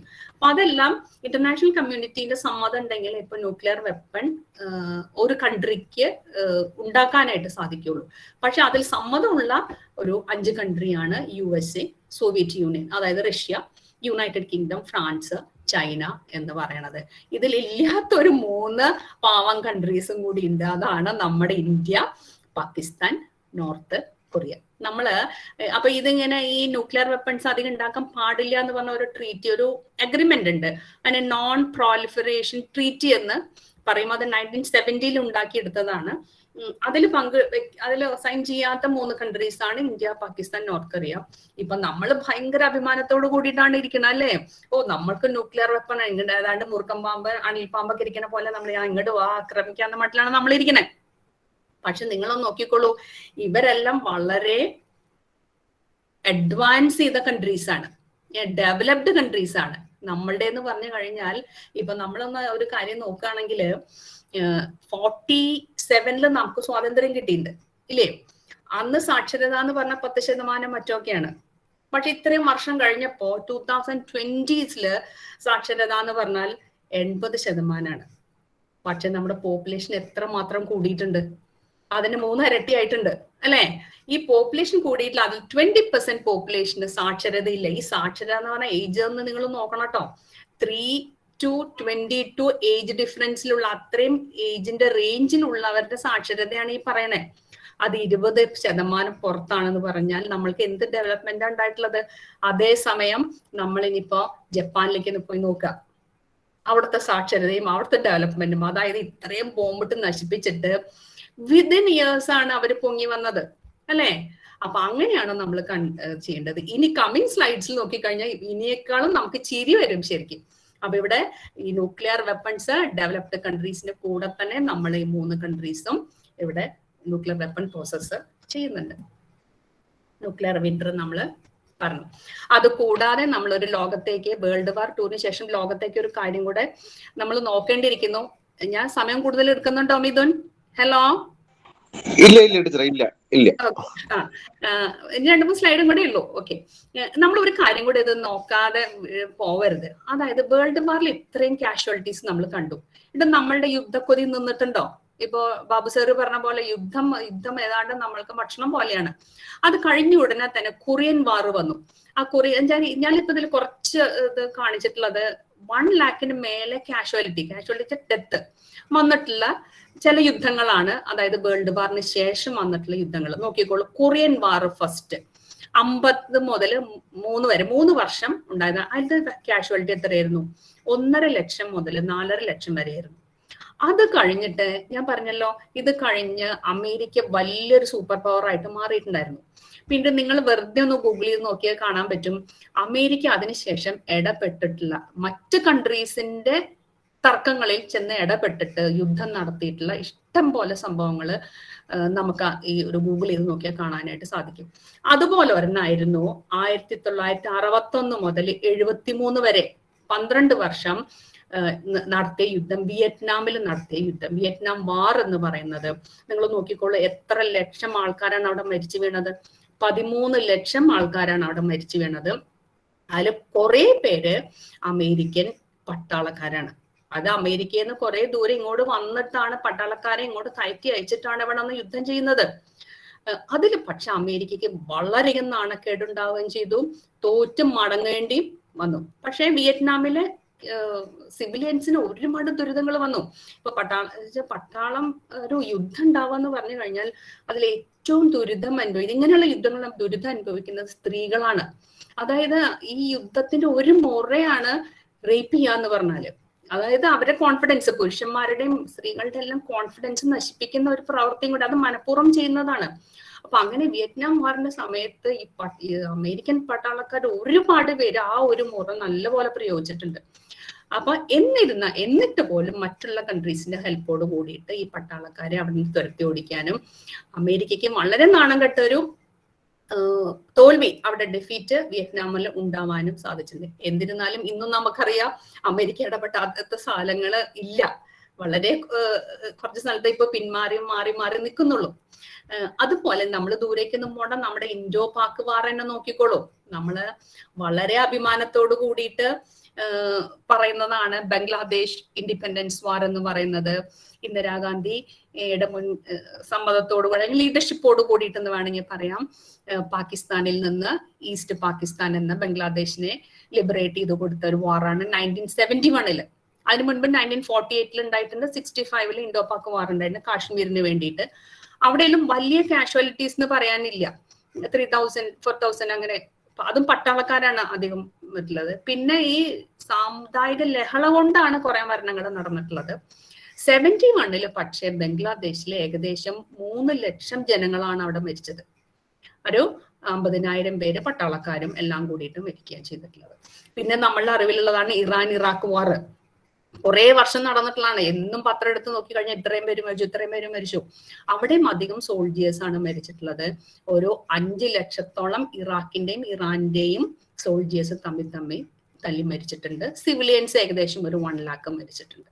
പിന്നെ ഇപ്പൊ വളരെ കറണ്ടായിട്ട് നിൽക്കുന്ന വാറാണ് എന്ത്? ഇസ്രായേല് പലസ്തീൻ വാർ. അത് 1948 തുടങ്ങിയതാണ്. അപ്പൊ ഇന്ന് വരെയുള്ള ഒരു കണക്കെടുത്ത് നോക്കുകയാണെങ്കിൽ ഏകദേശം ഒരു 1.25 ലക്ഷത്തോളം ജനങ്ങള് അവിടെ മരണപ്പെട്ടിട്ടുണ്ട് ഈ ഇസ്രായേല്. അതുപോലെ തന്നെ സിറിയൻ സിവിൽ വാർ ഉണ്ട്. സിവിൽ വാർ എന്ന് പറയുകയാണെങ്കിൽ ഒരുപാട് കൺട്രീസിൽ, നമ്മുടെ ശ്രീലങ്കയിലെ സിവിൽ വാർ ഉണ്ടായിട്ടുണ്ട്.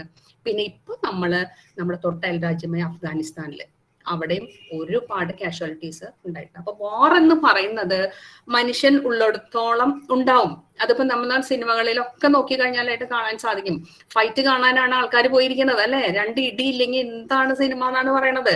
അപ്പൊ വാർ മനുഷ്യന്റെ രക്തത്തിൽ വയലൻസ് തന്നെയാണ്, രക്തത്തിൽ അലിഞ്ഞിരിക്കുന്ന ഒരു കാര്യം തന്നെയാണ്. അപ്പൊ ഈ വാറിന് ചില റൂൾസ് ഒക്കെ ഉണ്ട്. അതിൽ ഒരു കാര്യം ഞാൻ ഇതിൽ പറയുക, അതിന് വേണ്ടിയാണ് ഈ സ്ലൈഡ് ഇട്ടത്. അതായത് ഈ വാറില് കെമിക്കൽ വെപ്പണോ ബയോളജിക്കൽ വെപ്പണോ ഉപയോഗിക്കാൻ പാടില്ല എന്നൊരു റൂൾ ഉണ്ട്. അപ്പൊ നിങ്ങൾക്ക് കുട്ടികളൊക്കെ 10-18 വയസ്സുള്ള കുട്ടികളെ കഴിഞ്ഞ കുട്ടികളാണല്ലോ. അതായത് ഒരു 10 വർഷം മുമ്പ് തന്നെ നമുക്കറിയാൻ പറ്റും സദ്ദാം ഹുസൈനെ അമേരിക്ക ആക്രമിച്ചിട്ട് തൂക്കിക്കൊല്ലല്ല, കഴുത്തറുത്ത് തൂക്കിക്കൊല്ലാണ്. അത്രയും ഭീകരമായിട്ടാണ് അത് ചെയ്തത്. എന്നതിന് കാരണം അവര് പറഞ്ഞത് Saddam Hussein chemical weapon process ചെയ്തിരിക്കുന്നു. അതായത് ഇറാഖ് കെമിക്കൽ വെപ്പൺ പ്രോസസ് ചെയ്യാൻ പാടില്ല ശരിക്കും. അപ്പൊ അതാണ് അവർ കാരണം പറയുന്നത്. പക്ഷെ അവരുടെ ഒരു കെമിക്കൽ വെപ്പൺ അവിടെ ഉണ്ടായിരുന്നില്ല. അതേപോലെ തന്നെയാണ് ബയോളജിക്കൽ വെപ്പൺ. ഇപ്പൊ നമ്മൾ പറയുന്നത് ഇപ്പൊ വളരെ വലിയ ഊഹാപോഹങ്ങൾ കേൾക്കുന്നുണ്ടല്ലോ അല്ലെ. കൊറോണ വൈറസ് ചൈന പ്രൊഡ്യൂസ് ചെയ്ത ബയോ വെപ്പൺ ആണെന്ന് പറയപ്പെടുന്നുണ്ട്. അത് ഞാനിത് ഇവിടെ പറഞ്ഞു എന്നേ ഉള്ളൂ, അല്ലെങ്കിൽ ചിലപ്പോൾ എന്നെ പോയി എന്തെങ്കിലും കേസ് എടുക്കാൻ മതി. പക്ഷെ അങ്ങനെ വളരെയധികം ശ്രുതി കേൾക്കുന്നുണ്ടായിരുന്നു. അവര് ബയോളജിക്കൽ വെപ്പനായിട്ട് ലാബിൽ ഉണ്ടാക്കിയെടുത്ത സാധനമാണ് അത്, അങ്ങനെ ഇങ്ങനെ എന്നൊക്കെ പറയപ്പെടുന്നു. എനിവേ ഇതൊരു വേണമെങ്കിൽ 3rd വേൾഡ് വാർ എന്ന് വേണമെങ്കിൽ പറയാം അല്ലെ. വേൾഡ് മൊത്തം ഇതില്ലാത്ത കൺട്രി ഒന്നുമില്ല ശരിക്കും ഈ ബയോളജിക്കൽ വെപ്പൺ അല്ലെ.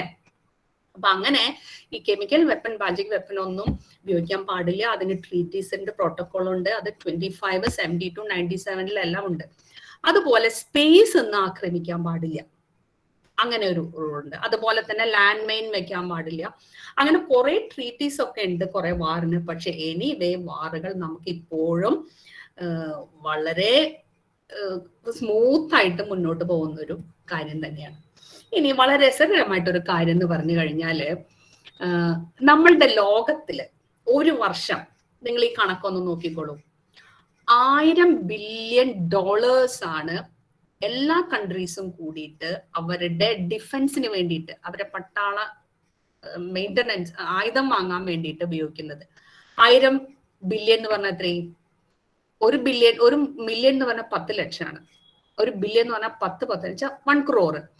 1000 × 1 crore × 72 എത്ര ലക്ഷമായി? എത്ര രൂപ? ലക്ഷമൊന്നും അല്ല കേട്ടോ, എത്ര രൂപയായി ഒരു വർഷം ആയുധം വാങ്ങാൻ വേണ്ടിയിട്ട് ഈ എല്ലാ കൺട്രിയും കൂടി ഉപയോഗിക്കുന്ന ഇത്രയും എമൗണ്ട് ആണ് വരുന്നത്. അതായത് ലോകത്തിലെ ഏറ്റവും ലാഭകരമായ ബിസിനസ് എന്ന് പറയുന്നത് ആയുധ കച്ചവടം തന്നെയാണ്. അത് കഴിഞ്ഞിട്ടുള്ള ലാഭകരമായ ബിസിനസ് മയക്കുമരുന്ന് കച്ചവടമാണ് കേട്ടോ. അപ്പൊ ഇവിടെ നിങ്ങൾ ഈ ടേബിൾ ഒന്ന് നോക്കിക്കോളൂ. ഇതിൽ ഏറ്റവും കൂടുതൽ ആയുധ കച്ചവടം നടത്തുന്ന മനുഷ്യൻ ആരാ? United States. അവിടെയാണ് ഏറ്റവും കൂടുതൽ ആയുധ ഫാക്ടറികൾ ഉള്ളത്. പക്ഷെ ഇവിടെ നമ്മൾ മിണ്ടാതെ പോകുന്ന ഒരു കാര്യമുണ്ട്. ഇസ്രായേൽ ഒട്ടും മോശമല്ല. ഇസ്രായേലിന് ന്യൂക്ലിയർ വെപ്പൺ ഉണ്ട്, പക്ഷെ പുറത്തേക്ക് പറയുന്നില്ല. ഇസ്രായേലും ഇഷ്ടം പോലെ ആയുധങ്ങൾ വിൽക്കുന്ന ആൾക്കാർ തന്നെയാണ്. പക്ഷെ നമ്മളുടെ പുറത്ത് അതുകൊണ്ടൊക്കെ തന്നെ ആയിരിക്കും ചിലപ്പോൾ ഹിറ്റ്ലർ ജ്യൂസിനെ തെരഞ്ഞു പിടിച്ച് കൊന്നത് എന്ന് പറയപ്പെടുന്നു. കാരണം അത് വളരെ കണ്ണിങ്ങാണ് അവര്. നമ്മളെ ഷേക്സ്പിയറിന്റെ നാടകത്തിലൊക്കെ ഉണ്ടല്ലോ, ഷൈലോക്ക് നിങ്ങൾ കേട്ടിട്ടുണ്ടാവും. ജൂ ആണ്, ഭയങ്കര പിശുക്കനാണ്, ആൾക്കാരെ നല്ലപോലെ പിഴിഞ്ഞ് കാശുണ്ടാക്കുന്ന ആളാണ്. പൊതുവെ ജ്യൂസിനെ കുറിച്ച് അങ്ങനെ ഒരു അഭിപ്രായം പൊതുവെ ഉണ്ട്. അപ്പൊ അവിടെ ഇസ്രായേലിനും ഈ പറഞ്ഞ ആയുധ ഫാക്ടറികൾ ഇഷ്ടം പോലെ. നമ്മൾ ഇന്ത്യ വാങ്ങുന്നുണ്ടല്ലോ ഇസ്രായേലിൽ നിന്ന്. അതുപോലെ തന്നെ ഇസ്രായേലിൽ ന്യൂക്ലിയർ വെപ്പനും അവർക്കുണ്ട്. പക്ഷെ അത് പുറത്തേക്ക് പറയുന്നില്ല. ചില സ്ട്രാറ്റജിക് റീസൺ എന്നാണ് പറയുന്നത്. നോക്കിക്കോളൂ, യുണൈറ്റഡ് സ്റ്റേറ്റ്സിലെ എമൗണ്ട് എത്രയാണ് അവര് കച്ചവടം നടത്തുന്നത്. Next Russia, France, Spain, Germany, Italy, China, Netherlands, United kingdom ഒക്കെ ഉണ്ട്. ഇനി തമാശ അതല്ല, ഇതാ ഏറ്റവും കൂടുതൽ കാശ് കൊടുത്ത് വാങ്ങുന്നത് ആരാണ് ലോകത്തില്? ഇന്ത്യയാണ് വാങ്ങുന്നത് അല്ലെ. അതായത് ഇത്രയും നിരക്ഷരര്, ഇത്രയും ദാരിദ്ര്യം, ഇത്രയും പട്ടിണി, വെറും ഡെവലപ്പിംഗ് കൺട്രി ആയിട്ടുള്ള ഇന്ത്യയാണ് ലോകത്തിൽ ഏറ്റവും കൂടുതൽ പൈസ, കാശ് ആയുധം വാങ്ങുന്നതിന് വേണ്ടിയിട്ട് ചെലവഴിക്കുന്നത്. നിങ്ങൾ നോക്കിക്കോളൂ. അത് കഴിഞ്ഞിട്ടുള്ള സൗദി അറേബ്യ. സൗദി അറേബ്യ എന്ന് വെച്ചാൽ വളരെ സമ്പന്നമായ രാഷ്ട്രമാണ് അല്ലെ. അവര് പോലും ഇന്ത്യക്ക് ശേഷം മാത്രമേ ആയുധം വാങ്ങുന്നുള്ളൂ. ഈ ഓസ്ട്രേലിയ, സൗത്ത് കൊറിയ എന്നൊക്കെ പറഞ്ഞാലും വളരെ ഡെവലപ്ഡ് കൺട്രീസ് ആണ്. അവരെല്ലാം ശരിക്കും നമ്മളുടെ അത്രയും പകുതി നമ്മുടെക്കാൾ കുറവാണ്. പിന്നെ ഈജിപ്റ്റ്, ചൈന, ഖത്തർ, അങ്ങനെ യുണൈറ്റഡ് അവരൊക്കെ വരുമ്പോഴും നോക്കിക്കോളൂ. പാകിസ്ഥാൻ പോലും നോക്കിക്കോളൂ, വളരെ കുറച്ച് ഇത് മാത്രമേ ഇതിന് വേണ്ടിയിട്ട് ചെലവഴിക്കുന്നുള്ളൂ. ആംസിന് വേണ്ടിയിട്ട്, ഡിഫൻസിന് വേണ്ടിയിട്ട് ചെലവഴിക്കുന്നുള്ളൂ. അതാണ് നമ്മളുടെ ഇന്ത്യ എന്ന് പറയുന്നത്. ഇനി ഇതിനേക്കാൾ നല്ല രസകരമായ സന്തോഷമുള്ള ഒരു കാര്യം എന്ന് പറഞ്ഞു കഴിഞ്ഞാൽ there are some countries without any armed forces. നോക്കിക്കോളൂ, വളരെ ചെറിയ കൺട്രീസ് ആണ് കേട്ടോ. ലാക്സ്, വളരെ 2 ലക്ഷം 3 ലക്ഷം ഒക്കെ ആൾക്കാരുള്ള ചെറിയ കൺട്രീസ് ആണ്. പക്ഷേ ഈ 2 ലക്ഷം 3 ലക്ഷം എന്ന് പറഞ്ഞാൽ അവർക്കും എല്ലാവരും ആക്രമിച്ചാലോ സ്വത്തിനൊക്കെ വേണ്ടേ? പക്ഷെ അവരുടെ കാര്യങ്ങൾ നോക്കാൻ കോസ്റ്റോറിക്ക സെൻട്രൽ അമേരിക്കയിലുള്ള ഒരു കൺട്രിയാണ്. ഗ്രനേഡ വെസ്റ്റ് ഇൻഡീസില്, Kiribati, Andorra Europe, Vatican city Iceland. അപ്പൊ ഇവർക്കൊക്കെ ഇവരുടെയൊക്കെ നാട്ടിൽ ലോ ആൻഡ് ഓർഡർ നോക്കുന്നത് അവരുടെ സിവിൽ പോലീസ് തന്നെയാണ്. അവർക്ക് ഹെൽപ്പ് വേണമെന്ന് വെച്ചാൽ അവരുടെ നെയ്ബറിംഗ് കൺട്രീസ് തീർച്ചയായിട്ടും അവരെ ഹെൽപ്പ് ചെയ്യും. പക്ഷെ ഇത് നോക്കിക്കോളൂ, ഇത് ഇപ്പൊ പല നാട്ടിലെയും സിവിൽ വാർ, ഇപ്പോ ബയലാട്രൽ വാറിനേക്കാളും സിവിൽ വാറാണ് പല കൺട്രീസിലും നടക്കുന്നത്. ഇപ്പൊ ആഫ്രിക്കൻ കൺട്രീസിലൊക്കെ പോയി കഴിഞ്ഞാൽ നിറയാണത്. അപ്പൊ അവിടെ നിന്ന് രക്ഷപ്പെട്ടു പോകാൻ വെച്ചാൽ അവരുടെ വീടുകളെല്ലാം നശിച്ചു പോവാണ്. അവിടെ രക്ഷപ്പെട്ട് കിട്ടിയ ബോട്ട് എടുത്തിട്ട് കടല് കടന്നിട്ടാണ് വേറൊരു കോണ്ടിനെന്റിലേക്ക് അവര് പോകുന്നത്. അപ്പൊ ഇത് വളരെ സ്ഥിരമായിട്ട് കാണുന്ന ഒരു കാര്യമാണ് കേട്ടോ. അപ്പൊ ഇനി നമ്മൾക്ക് എന്ത് ചെയ്യാൻ പറ്റും? ഞാൻ കുറച്ചധികം നീണ്ടു പോകണമെന്ന് തോന്നുന്നു. നമ്മൾക്ക് എന്താ, നമ്മളുടെ വാട്ട് ഇസ് ആർ റോൾ? ഇങ്ങനെ യുദ്ധം വരികയാണെങ്കിൽ, അല്ലെങ്കിൽ യുദ്ധത്തിനെതിരെ വരികയാണെങ്കിൽ നല്ല യുദ്ധം വരാതിരിക്കണം. നമ്മൾക്ക് എന്താണ് ചെയ്യാം? We have to unite against the war. വാറിന് എതിരെ ഒന്നിച്ച് നമ്മൾ നിൽക്കണം. അപ്പൊ ഈ വാറിന് എതിരെ ഒന്നിച്ച് നിൽക്കുന്നവരെ ഒരു പേര് വിളിക്കും. അത് വാറിനെതിരെ വെറുതെ ഇങ്ങനെ നിൽക്കല്ല, വാറിനെതിരെ സംസാരിക്കണം, അതിനൊരു പ്രചാരണം കൊടുക്കണം.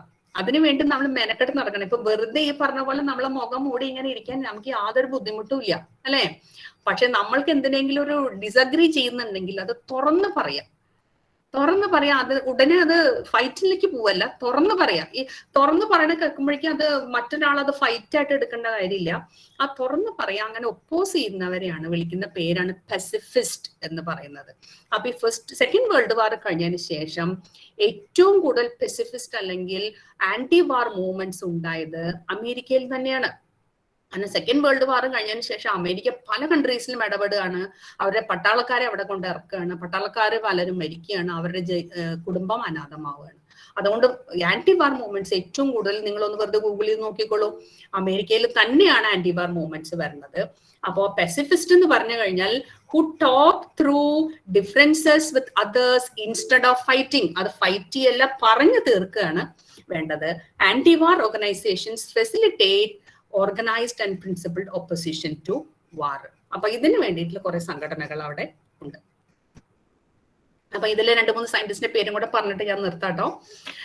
അതായത് സെക്കൻഡ് വേൾഡ് വാർ കഴിഞ്ഞപ്പോ സയന്റിഫിക് കമ്മ്യൂണിറ്റിയില് നോബൽ പ്രൈസ് കിട്ടിയ ഒരു കെമിസ്റ്റ് ആയിരുന്നു. അതായത് കെമിസ്ട്രിക്ക് നോബൽ പ്രൈസ് കിട്ടിയ ആളായിരുന്നു ലിനസ് പോളിംഗ് എന്ന് പറയുന്നത്.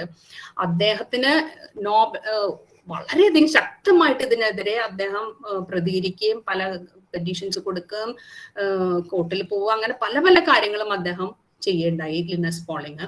അതുപോലെ തന്നെ സിഗ്മണ്ട് ഫ്രോയിഡ്, ഐൻസ്റ്റീനൊക്കെ അതിനെതിരെ പ്രതികരിച്ചിരുന്നു. പിന്നെ ബെർട്രൻഡ് റസൽ എന്ന് പറഞ്ഞ അദ്ദേഹത്തിന്റെ കാര്യം, അത് ഒരു ഫിലോസഫറാണ്. അദ്ദേഹം ഹിറ്റ്ലറെ എതിർത്തു, അതുപോലെ സ്റ്റാലിനെ എതിർത്തു, അതുപോലെ അമേരിക്കനെ എതിർത്തു. ഇത്രയും പേര് ഒന്നിച്ച് എതിർക്കുമ്പോൾ നമ്മൾ പറയണ്ട അയാൾക്ക് തലയ്ക്ക് സുഖമില്ല, ആളെ അറിഞ്ഞിട്ട് വേണ്ടി എതിർക്കാൻ, അയാളെ ജയിലിൽ പിടിച്ചിട്ടു. എന്നിട്ടും റസല് അത് നിർത്തിയിട്ടില്ല. ശരിക്ക് ഫ്രീഡത്തിന് വേണ്ടിയിട്ടും വാറിനെതിരൊക്കെ ആയിട്ടും വളരെയധികം സംസാരിച്ചിട്ടുള്ള ഒരു വ്യക്തിയാണ് ബെർട്രൻഡ് റസല് എന്ന് പറയുന്നത്. അതാ അവരുടെ 3 പേരെ ഫോട്ടോസ് എനിക്കത് കാണിക്കാതിരിക്കാൻ പറ്റിയില്ല. Linus Pauling, Sigmund Freud, Bertrand Russell എന്ന് പറയുന്നത്. അതായത് പറയേണ്ട കാര്യങ്ങൾ വളരെ ശക്തമായിട്ട് പറയാം, പക്ഷെ ഫൈറ്റിലേക്ക് പോലെ വയലൻസ് ഇല്ലാതെ കാര്യങ്ങൾ നമുക്ക് പറയാനായിട്ട് സാധിക്കും. അപ്പൊ ഇവിടെ ഇന്ന് നമ്മളുടെ NSS സ്റ്റുഡൻസ് എന്ന് പറഞ്ഞു കഴിഞ്ഞാൽ നിങ്ങളുടെ റോള് ശരിക്കും ഒരു കോളേജിൽ എന്നല്ല ഒരു സമൂഹത്തിൽ നിങ്ങളുടെ റോൾ അത് തന്നെയാണ്, അല്ലെ? പറയേണ്ട കാര്യങ്ങൾ വളരെ ശക്തമായിട്ട് പറയാം, പക്ഷെ വിത്തൗട്ട് എനി വയലൻസ്. അത് തന്നെയാണ് നമ്മളിവിടെ ചെയ്യേണ്ടത്. അപ്പൊ എനിക്ക് വളരെയധികം സന്തോഷമുണ്ട്.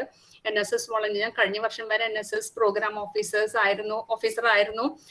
അതുകൊണ്ട് തന്നെ എനിക്ക് NSS സ്റ്റുഡൻസിനോട് സംസാരിക്കാൻ വളരെ വളരെ സന്തോഷമായിരുന്നു.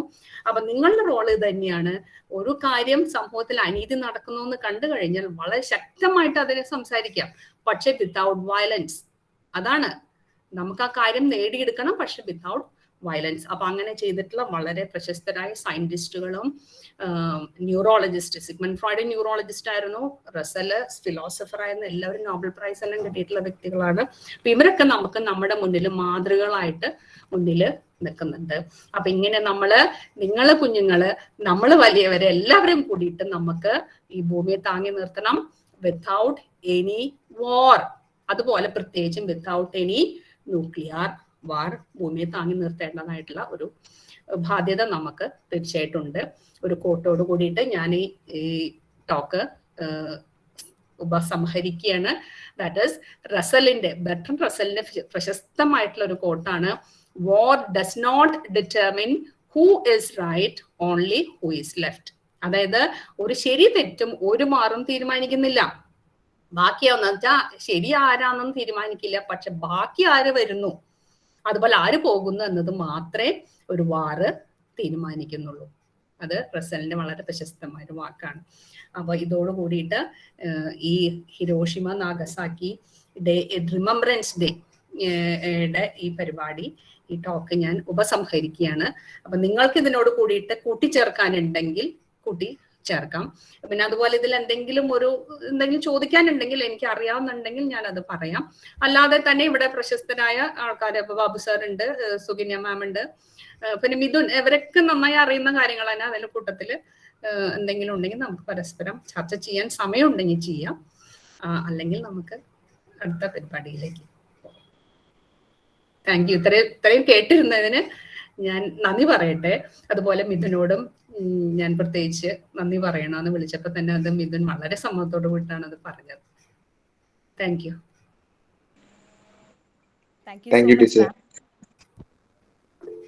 മാം പറഞ്ഞ പോലെ തന്നെ നമ്മുടെ ഹിരോഷിമയിലും നാഗസാക്കിയിലും ഉണ്ടായിട്ടുള്ള ലോക മനസാക്ഷിയിൽ നടക്കുന്ന നമ്മുടെ ആറ്റം ബോംബ് സ്ഫോടനത്തെ കുറിച്ച് നമുക്ക് വിഷ്വലൈസ് ചെയ്യാൻ പറ്റുന്ന രീതിക്ക് തന്നെ വളരെ വിശദമായിട്ട് മാം നമുക്ക് പറഞ്ഞു തന്നു. ഇതിൽ നിന്നെല്ലാം നമുക്ക് മനസ്സിലാക്കേണ്ടത് യുദ്ധങ്ങൾ എന്ന് പറയുന്നത് ഒന്നിനും ഒരു പരിഹാരമായിട്ടുള്ള കാര്യമല്ല. ഇനിയും ഒരു യുദ്ധത്തിനെ നമ്മൾ സാക്ഷ്യം വഹിക്കാതിരിക്കട്ടെ. മാം പറഞ്ഞ പോലെ we have to unite against the war. So thank you so much ma'am. അടുത്തതായി നമ്മുടെ ഡിസ്കഷൻ സെക്ഷൻ ആണ്. നാരായൺ സാർക്ക് എന്തോ പറയേണ്ടതോ? ഓക്കെ, എന്നെ കേൾക്കാമെന്ന് വിചാരിക്കുന്നു.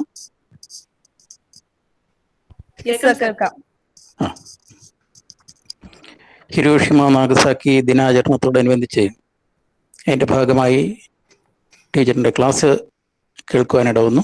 വളരെ സന്തോഷം, കാരണം നല്ലൊരു പ്രസൻറ്റേഷൻ ആയിരുന്നു. യുദ്ധത്തിൻ്റെ ഭീകരത പുതിയ തലമുറയ്ക്ക് മനസ്സിലാക്കി കൊടുക്കാനും അതിൽ നിന്ന് ഒന്നും നേടാനില്ല എന്നുള്ള വസ്തുത ഈ പുതിയ തലമുറ നന്നായി ഗ്രഹിക്കാനും ഇടവരുന്ന ഒരു അവസരമാണിത്. അത് അവരുടെ സംശയങ്ങൾ ദൂരീകരിക്കാനും പറ്റുന്ന ഒരു സമയമാണ്. ഇവിടെ യുദ്ധത്തെ പറ്റിയൊക്കെ വളരെ വ്യക്തമായി പറഞ്ഞു.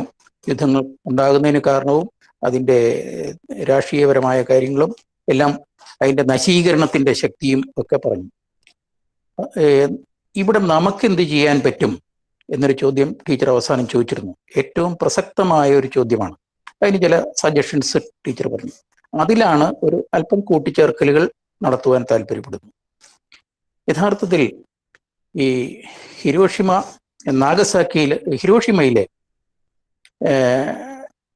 അതിൻ്റെ 70ാമത് വാർഷികം, ഈ ബോംബിങ്ങിൻ്റെ 70ാമത് വാർഷികം അവിടെ നടക്കുന്ന സമയത്ത് അവിടെ പോകാൻ അവസരം ലഭിച്ച ഒരു വ്യക്തി എന്നുള്ള നിലയിൽ എനിക്ക് ആ രാജ്യത്തോടുള്ള മതിപ്പ് വളരെ വളരെ കൂടിയിട്ടുണ്ട്.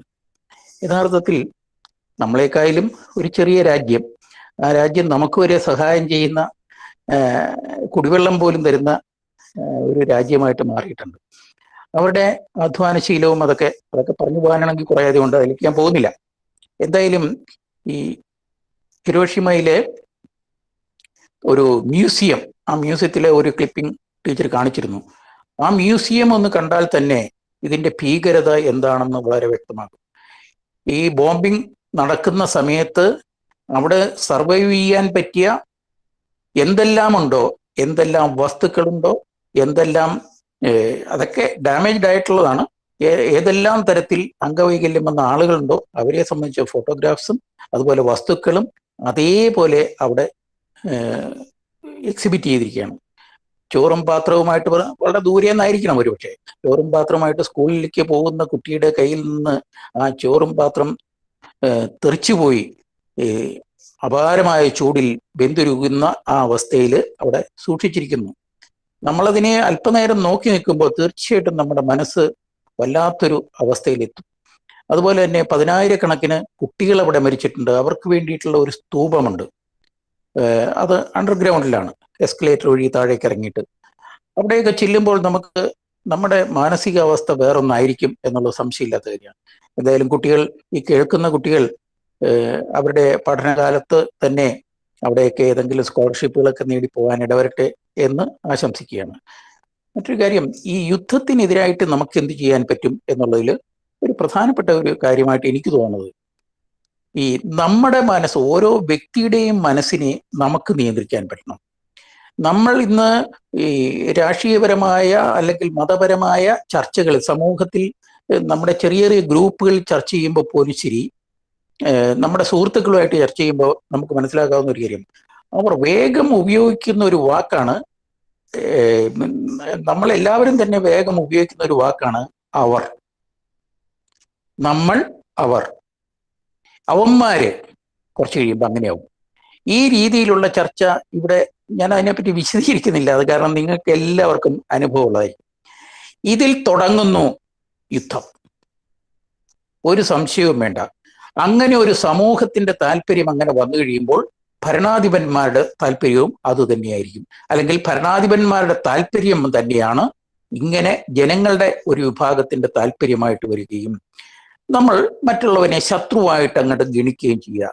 ഇന്ന് ഈ 2ാം ലോകമഹായുദ്ധത്തിന് ശേഷം ഈ ലോകരാജ്യങ്ങളുടെ ബന്ധങ്ങളിലൊക്കെ വളരെ വ്യത്യാസം വന്നിട്ടുണ്ട്. ഇന്ന് അതിനെ എല്ലാത്തിനെയും പ്രതിനിധീകരിക്കാൻ പറ്റുന്ന സംവിധാനം യുണൈറ്റഡ് നേഷൻസ് പോലുള്ളതുണ്ട്. അവിടെയെല്ലാം പ്രശ്നങ്ങൾ ചർച്ച ചെയ്ത് തീർക്കുന്നതിന് രണ്ട് പക്ഷത്ത് നിൽക്കുന്ന ആളുകളെയും ഒരു മേശയ്ക്ക് ചുറ്റും കൊണ്ടുവരിക എന്നുള്ളതാണ്. ഇങ്ങനെയുള്ള ഡയലോഗുകളിലൂടെ അല്ലാതെ പ്രശ്നങ്ങൾ പരിഹരിക്കാൻ പറ്റില്ല. ജനാധിപത്യ രാഷ്ട്രങ്ങളിലെ നേതാക്കന്മാരെയെങ്കിലും നമുക്ക് സ്വാധീനിക്കാൻ പറ്റും. ഭാഗ്യം പോലെ നമ്മുടെ രാജ്യം ഒരു ജനാധിപത്യ രാഷ്ട്രമാണെന്നാണ് പറയപ്പെടുന്നത്. അതുകൊണ്ട് തന്നെ ഒരു 5 വർഷം കൂടുമ്പോഴെങ്കിലും നമുക്ക് അവരെ തിരഞ്ഞെടുക്കാനുള്ള ഒരു അവസരമുണ്ട് എന്നുള്ളത് കൊണ്ട് തീർച്ചയായിട്ടും നമുക്ക് നമ്മുടെ ആശയങ്ങളെ പരിപൂർണമായിട്ട് ഇതിൽ പ്രതിഫലിപ്പിക്കാൻ പറ്റണം. നമ്മളുടെ നേതാക്കന്മാർ അയൽ രാജ്യങ്ങളെ ശത്രു രാജ്യമല്ല, അവരെ മിത്രങ്ങളാക്കാൻ തയ്യാറുള്ളവരെ ആണ് ആ രംഗത്തേക്ക് തിരഞ്ഞെടുക്കുന്നത് എങ്കിൽ ഇവിടെ സമാധാനം പുലരും, ആയുധ പന്തയം കുറയും. ഇവിടെ ഇന്ന് ഇപ്പൊ ടീച്ചർ ഇവിടെ ലിസ്റ്റ് കാണിക്കുകയുണ്ടായി. ഈ വളരെ മാരകങ്ങളായ ഈ ഇവിടെ ജപ്പാനിലേക്ക് ഇട്ട ബോംബുകളെക്കാളും ഒക്കെ 10 മടങ്ങ് ശക്തിയുള്ള ബോംബുകളാണ് ഇന്ന് കൈവശം വെച്ചിരിക്കുന്നത്.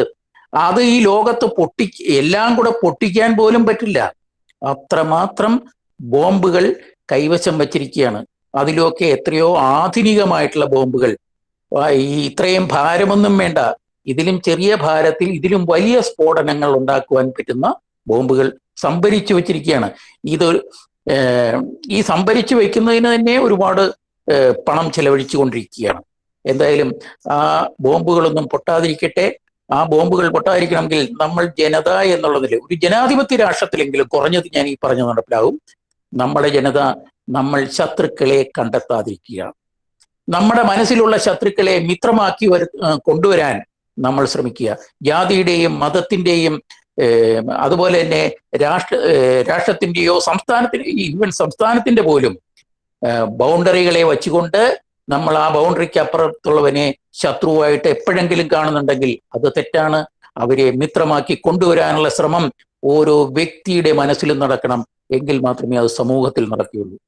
അതല്ലാതെ ഈ യുദ്ധത്തിനെതിരായിട്ട് എന്ത് പറഞ്ഞുകൊണ്ടിരുന്നതുകൊണ്ടും കാര്യമുണ്ടാകില്ല എന്നാണ്. ഒരുപാട് കാര്യങ്ങൾ പറയാനുണ്ട്, പക്ഷേ ഇവിടെ അതിന് മുഴുവനും ഞാൻ പറയുവാൻ ഉദ്ദേശിക്കുന്നില്ല. എന്തായാലും ഇതിലൊരു 2 വാക്ക് പറയാൻ അവസരം ലഭിച്ചതിൽ വളരെ സന്തോഷം. Thank you teacher. Thank you sir, thank you so much for your words. So നമുക്ക് അടുത്തതായി ഡിസ്കഷൻ സെക്ഷൻ ആണ്. നിങ്ങൾക്ക് എന്തെങ്കിലും ഡൗട്ട്സ് ഉണ്ടെങ്കിൽ മിസ്സിനോട് ചോദിക്കാം. So please.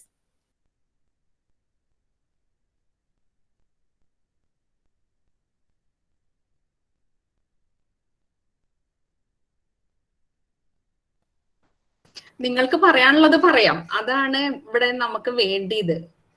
നിങ്ങൾക്ക് കൂടുതൽ കൂട്ടിച്ചേർക്കാം, അതല്ലേ വേണ്ടത്. നിങ്ങൾ നല്ല മിടുക്കരായ കുട്ടികളാണ്, പ്രതികരിക്കുന്ന കുട്ടികളാണ്. അപ്പൊ നിങ്ങൾക്ക് ഇനി എന്ത് ചെയ്യാൻ പറ്റും, നിങ്ങൾ എന്ത് ചെയ്യാൻ വിചാരിക്കുന്നു എന്നുള്ളത്. ഇപ്പൊ ഒരുപാട് സോഷ്യൽ മീഡിയയിൽ കുറെ സൗകര്യങ്ങൾ നമുക്കുള്ളതാണ്. അപ്പോ ഇങ്ങനത്തെ ഒരു ഇത് നമുക്ക് സംഘടന വരികയാണെന്ന് വെച്ചാൽ നമ്മൾക്ക് അതിന് കൂടി ചേരാം. വെറുതെ ഒരു ലൈക്ക് കൊടുത്താൽ തന്നെയും അതിന് ഒരു പോസിറ്റീവ് ആയിട്ടുള്ള ഒരു അപ്രോച്ചാണ് നമ്മൾ കാണിക്കുന്നത്. അല്ലാതെ നമ്മൾ മുഖം മറിഞ്ഞിരുന്നിട്ട് ഈ പറഞ്ഞ പോലെ സ്ത്രീകളുടെ നേരെയോ അല്ലെങ്കിൽ മറ്റുള്ളവരുടെ നേരെയോ അസഭ്യം പറയുന്നതിനേക്കാളൊക്കെ എത്രയോ കൺസ്ട്രക്റ്റീവാണ് നമ്മൾ ഇങ്ങനെയുള്ള ജോയിൻ ചെയ്യുന്നത്. അപ്പൊ നിങ്ങൾക്ക് കൂടുതൽ എന്തൊക്കെയാണ് പറയാനുള്ളത് കേൾക്കാനായിട്ട്, ഞാൻ പറഞ്ഞില്ലേ, ഒരു മുൻ പ്രോഗ്രാം ഓഫീസർ എന്ന നിലയ്ക്ക് എനിക്ക് കേൾക്കാൻ വലിയ സന്തോഷമുണ്ട്. നിങ്ങൾക്ക് ആർക്കെങ്കിലും എന്തെങ്കിലും പറയാനുണ്ടെങ്കിൽ.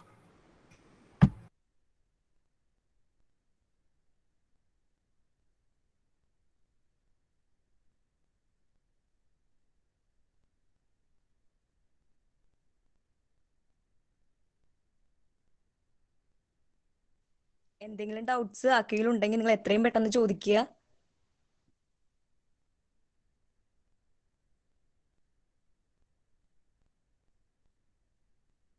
പിന്നെ എനിക്ക് ഇതിലൊരു കാര്യം കൂടെ എനിക്ക് കൂട്ടിച്ചേർക്കാനുള്ളത്, എന്താ ചോദിക്കുന്നുണ്ടല്ലോ, ഹിരോഷിമ സാധാരണ സിറ്റി, മനസ്സിലായില്ലേ? അത് എന്താ? അത് ഒരു മെസ്സേജ് ടെക്സ്റ്റ് മെസ്സേജ് ഇട്ടിട്ടുണ്ടാരോ?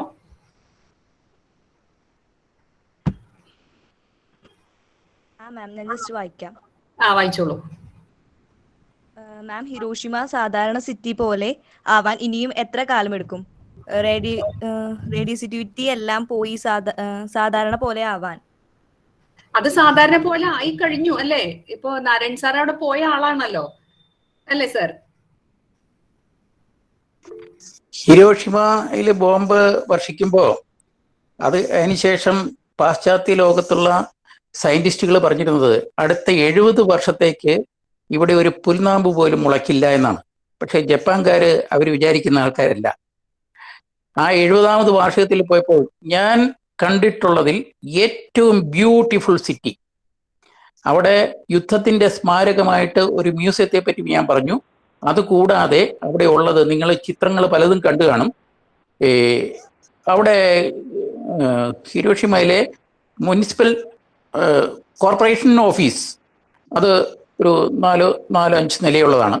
ആ നിലയുടെ സ്കെലിട്ടൺ മാത്രമാണ് ഉള്ളത്. അതിന് സമീപത്താണ് ഈ ബോംബ് വീണത്. അത് അവിടെ നിലനിർത്തിയിട്ടുണ്ട്.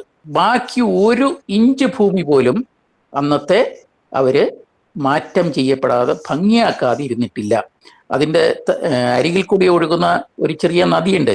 ആ നദിയിലേക്കൊക്കെ ആളുകൾ ചാടി വെള്ളത്തിലേക്ക് വീണു. പക്ഷെ വെള്ളവും തിളക്കിയായിരുന്നു, ആവിയായി പോവുകയായിരുന്നു. ആ നദിയിൽ ഇന്ന് ഒഴുകുന്ന വെള്ളം എന്ന് പറഞ്ഞത് ഞാൻ കണ്ടിട്ടുള്ളതിൽ, ഞാൻ ഇറങ്ങി നോക്കിയിട്ടില്ല എങ്കിലും കണ്ടിട്ടുള്ളതിൽ, കാഴ്ചയിൽ ഏറ്റവും നല്ല ജലം അതിൽ കൂടെ ഒഴുകി പോകുന്നു. അതിൻ്റെ ഇരുകരകളിലും നല്ല ഒന്നാന്തരം ഗാർഡൻ, അതിൻ്റെ വഴികളെല്ലാം പ്ലാൻഡ് ആയിട്ടുള്ള ഒരു സിറ്റി ആയതുകൊണ്ട് ഒരുപക്ഷെ ഞാൻ അവിടെ ടോക്കിയോയിലും ക്യോട്ടോ എന്ന് പറയുന്ന അവരുടെ സാംസ്കാരിക തലസ്ഥാനമാണെന്ന് പറയുന്നത് അവിടെയും അതുപോലെ ഈ ഹിരോഷിമയിലുമാണ് പോയത്. അതിൽ എനിക്ക് ഏറ്റവും ഇഷ്ടപ്പെട്ടത് ഹിരോഷിമ തന്നെയാണ്. വളരെ സുന്ദരമായ സിറ്റി. അതുകൊണ്ട് ഇന്നവിടെ ഒരു ബുദ്ധിമുട്ട് അനുഭവിക്കുന്ന അന്നത്തെ ആളുകളിൽ ചിലരുണ്ട് എന്നുള്ളതല്ലാതെ ആ ഒരു സംഭവത്തെ അവര് തുടച്ചു നീക്കിയിരുന്നു. ഭൂമുഖത്ത് നിന്ന് ഈ ബോംബിങ്ങിന്റെ എല്ലാ കലകളും അവർ മായ്ച്ചു കളഞ്ഞിരിക്കുന്നു. പക്ഷെ ഓരോ സ്മാരകം നിലനിർത്തിയിരിക്കുന്നു. അതേപോലെ തന്നെ ഒരു കാര്യം കൂടെ ഇപ്പോൾ ഇത്രയും പറഞ്ഞ സ്ഥിതിക്ക് പറയേണ്ടതുണ്ട്. അവിടുത്തെ ജനതയുടെ മനസ്സിൽ നിന്നും അവരിത് മാറ്റി കളഞ്ഞു. അവരുടെ ഭരണാധികാരികളുടെ തെറ്റായ നയങ്ങൾ കൊണ്ട് വന്നു ചേർന്നതാണ് എന്ന് ആ ജനത പരിപൂർണമായി വിശ്വസിക്കുന്നു. അതുകൊണ്ട് അവരത്തരം ചിന്താഗതികളെ വെച്ചിട്ട് ഇന്ന് ലോകത്തെ അളക്കുന്നില്ല.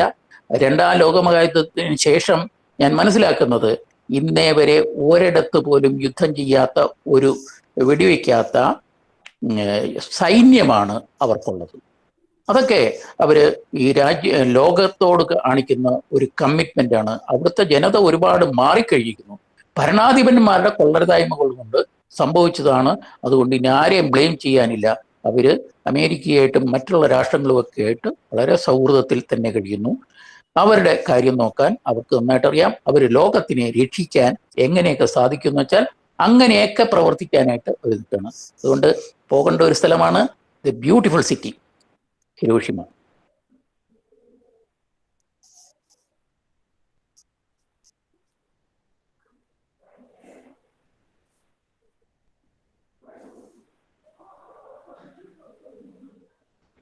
അപ്പൊ ഞാൻ ഒരു കാര്യം കൂടെ കൂട്ടിച്ചേർക്കണം എന്ന് പറഞ്ഞത്, ഇപ്പൊ സാറ് പറഞ്ഞില്ലേ, ഭരണാധികാരികളുടെ തീരുമാനമാണ് ഒരു യുദ്ധം ഉണ്ടാക്കുന്നത്. ഒരിക്കലും ഒരു ഇലക്ഷൻ നടത്തിയിട്ട് ഒരു ഹിതപരിശോധന നടത്തിയിട്ടല്ല യുദ്ധം ഉണ്ടാക്കുന്നത്.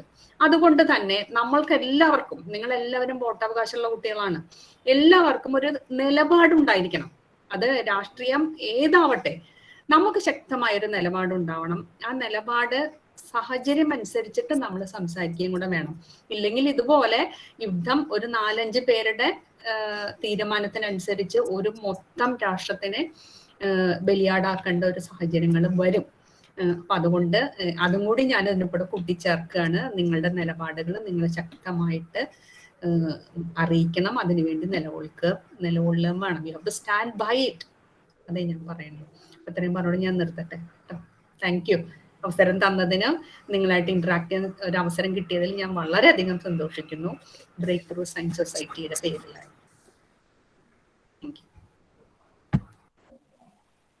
താങ്ക് യു മാം. ഇനി ആർക്കെങ്കിലും എന്തെങ്കിലും ഡൗട്ട്സ് ചോദിക്കാനുണ്ടോ?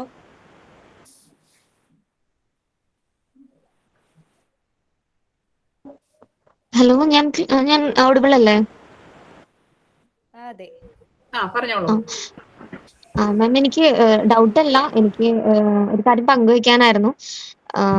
ഇപ്പോ നമ്മൾ പറഞ്ഞല്ലോ, യുദ്ധങ്ങൾ ഉണ്ടാവുന്നത് ഒരുപക്ഷെ നമ്മുടെ മനസ്സുകൊണ്ടാണ് നമ്മൾ ആദ്യം യുദ്ധം ചെയ്യുന്നത്. നമ്മുടെ ശരീരം കൊണ്ട് അവരെ ആദ്യം കീഴ്പ്പെടുത്തുന്നതിന് മുൻപ്, അല്ലെങ്കിൽ അവരുമായി യുദ്ധം ചെയ്യുന്നതിന് മുൻപ് നമ്മൾ ആദ്യം യുദ്ധം ചെയ്യുന്നത് നമ്മുടെ മനസ്സുകൊണ്ടാണ്. ആദ്യം നമ്മൾ അവരെ പറഞ്ഞല്ലോ, സാറ് സംസാരിച്ചപ്പോ പറയണ്ടായി, നമ്മള് എല്ലാവരും മനുഷ്യരാണ് എന്നുള്ളതിനപ്പുറത്തേക്ക് അവര് എന്നൊരു വാക്ക് നമ്മൾ സംസാരിച്ചു തുടങ്ങുന്ന അന്ന് തൊട്ട് നമ്മൾ അവരെ ഡിഫീറ്റ് ചെയ്യാണ്, അല്ലെങ്കിൽ നമ്മൾ അവരെ എതിർത്ത് തുടങ്ങുകയാണ്. അപ്പൊ തൊട്ട് നമ്മുടെ മനുഷ്യത്വത്തില് വിള്ളല് വരികയാണ്, അല്ലെങ്കിൽ നമ്മുടെ എല്ലാവരെയും മനുഷ്യരായി കാണുന്ന ആ ഒരു ഇതിൽ നിന്ന് ആ ഒരു കാഴ്ചപ്പാടിന് അല്ലെങ്കിൽ വിള്ളല് വരികയാണ്. അവിടുന്ന് തുടങ്ങുകയാണ് നമ്മുടെ യുദ്ധം. അപ്പോ ആ ഒരു ചിന്തയാണ് നമ്മുടെ എല്ലാവരുടെ ഉള്ളിൽ നിന്ന് മാറേണ്ടത്. അത് ഇതൊരു ചെറിയ കാര്യമായിക്കോട്ടെ, അഭിപ്രായങ്ങളെല്ലാം ഷെയർ ചെയ്യുമ്പോൾ അതൊരു യുദ്ധത്തിലേക്ക് മാറാതെ തന്നെ മനസ്സിലാക്കിക്കൊണ്ട് നമ്മുടെ ഓരോ തീരുമാനങ്ങളും, അല്ലെങ്കിൽ ചെറിയ ചെറിയ എന്താ പറയാ, ചെറിയ ചെറിയ തെറ്റിദ്ധാരണകളൊക്കെ ഉണ്ടെങ്കിൽ പോലും അത് നമ്മൾ പറഞ്ഞ് തീർക്കുക. അതിനപ്പുറത്തേക്ക് അതൊരു വഴക്കിലേക്ക് മാറുമ്പോൾ ഒരു യുദ്ധത്തിലേക്ക് നമ്മൾ കടക്കാതിരിക്കുക. അതിന് ഏറ്റവും കാരണമാവുന്നത് നമ്മുടെ മനസ്സ് തന്നെയാണ്. അപ്പോ ഇപ്പൊ സാറ് പറഞ്ഞ പോലെ ആ ഇൻസിഡന്റ് ഞങ്ങളുടെ മിസ് പറഞ്ഞിട്ട്, സോഷ്യൽ സയൻസ് മിസ്സൊക്കെ പറഞ്ഞിട്ട് ഞാൻ കേട്ടിട്ടുണ്ട്. ചൈന അവരത് വീണ്ടെടുത്തത്, ഹിരോഷിമയും നാഗസാക്കിയൊക്കെ അവരിപ്പോഴും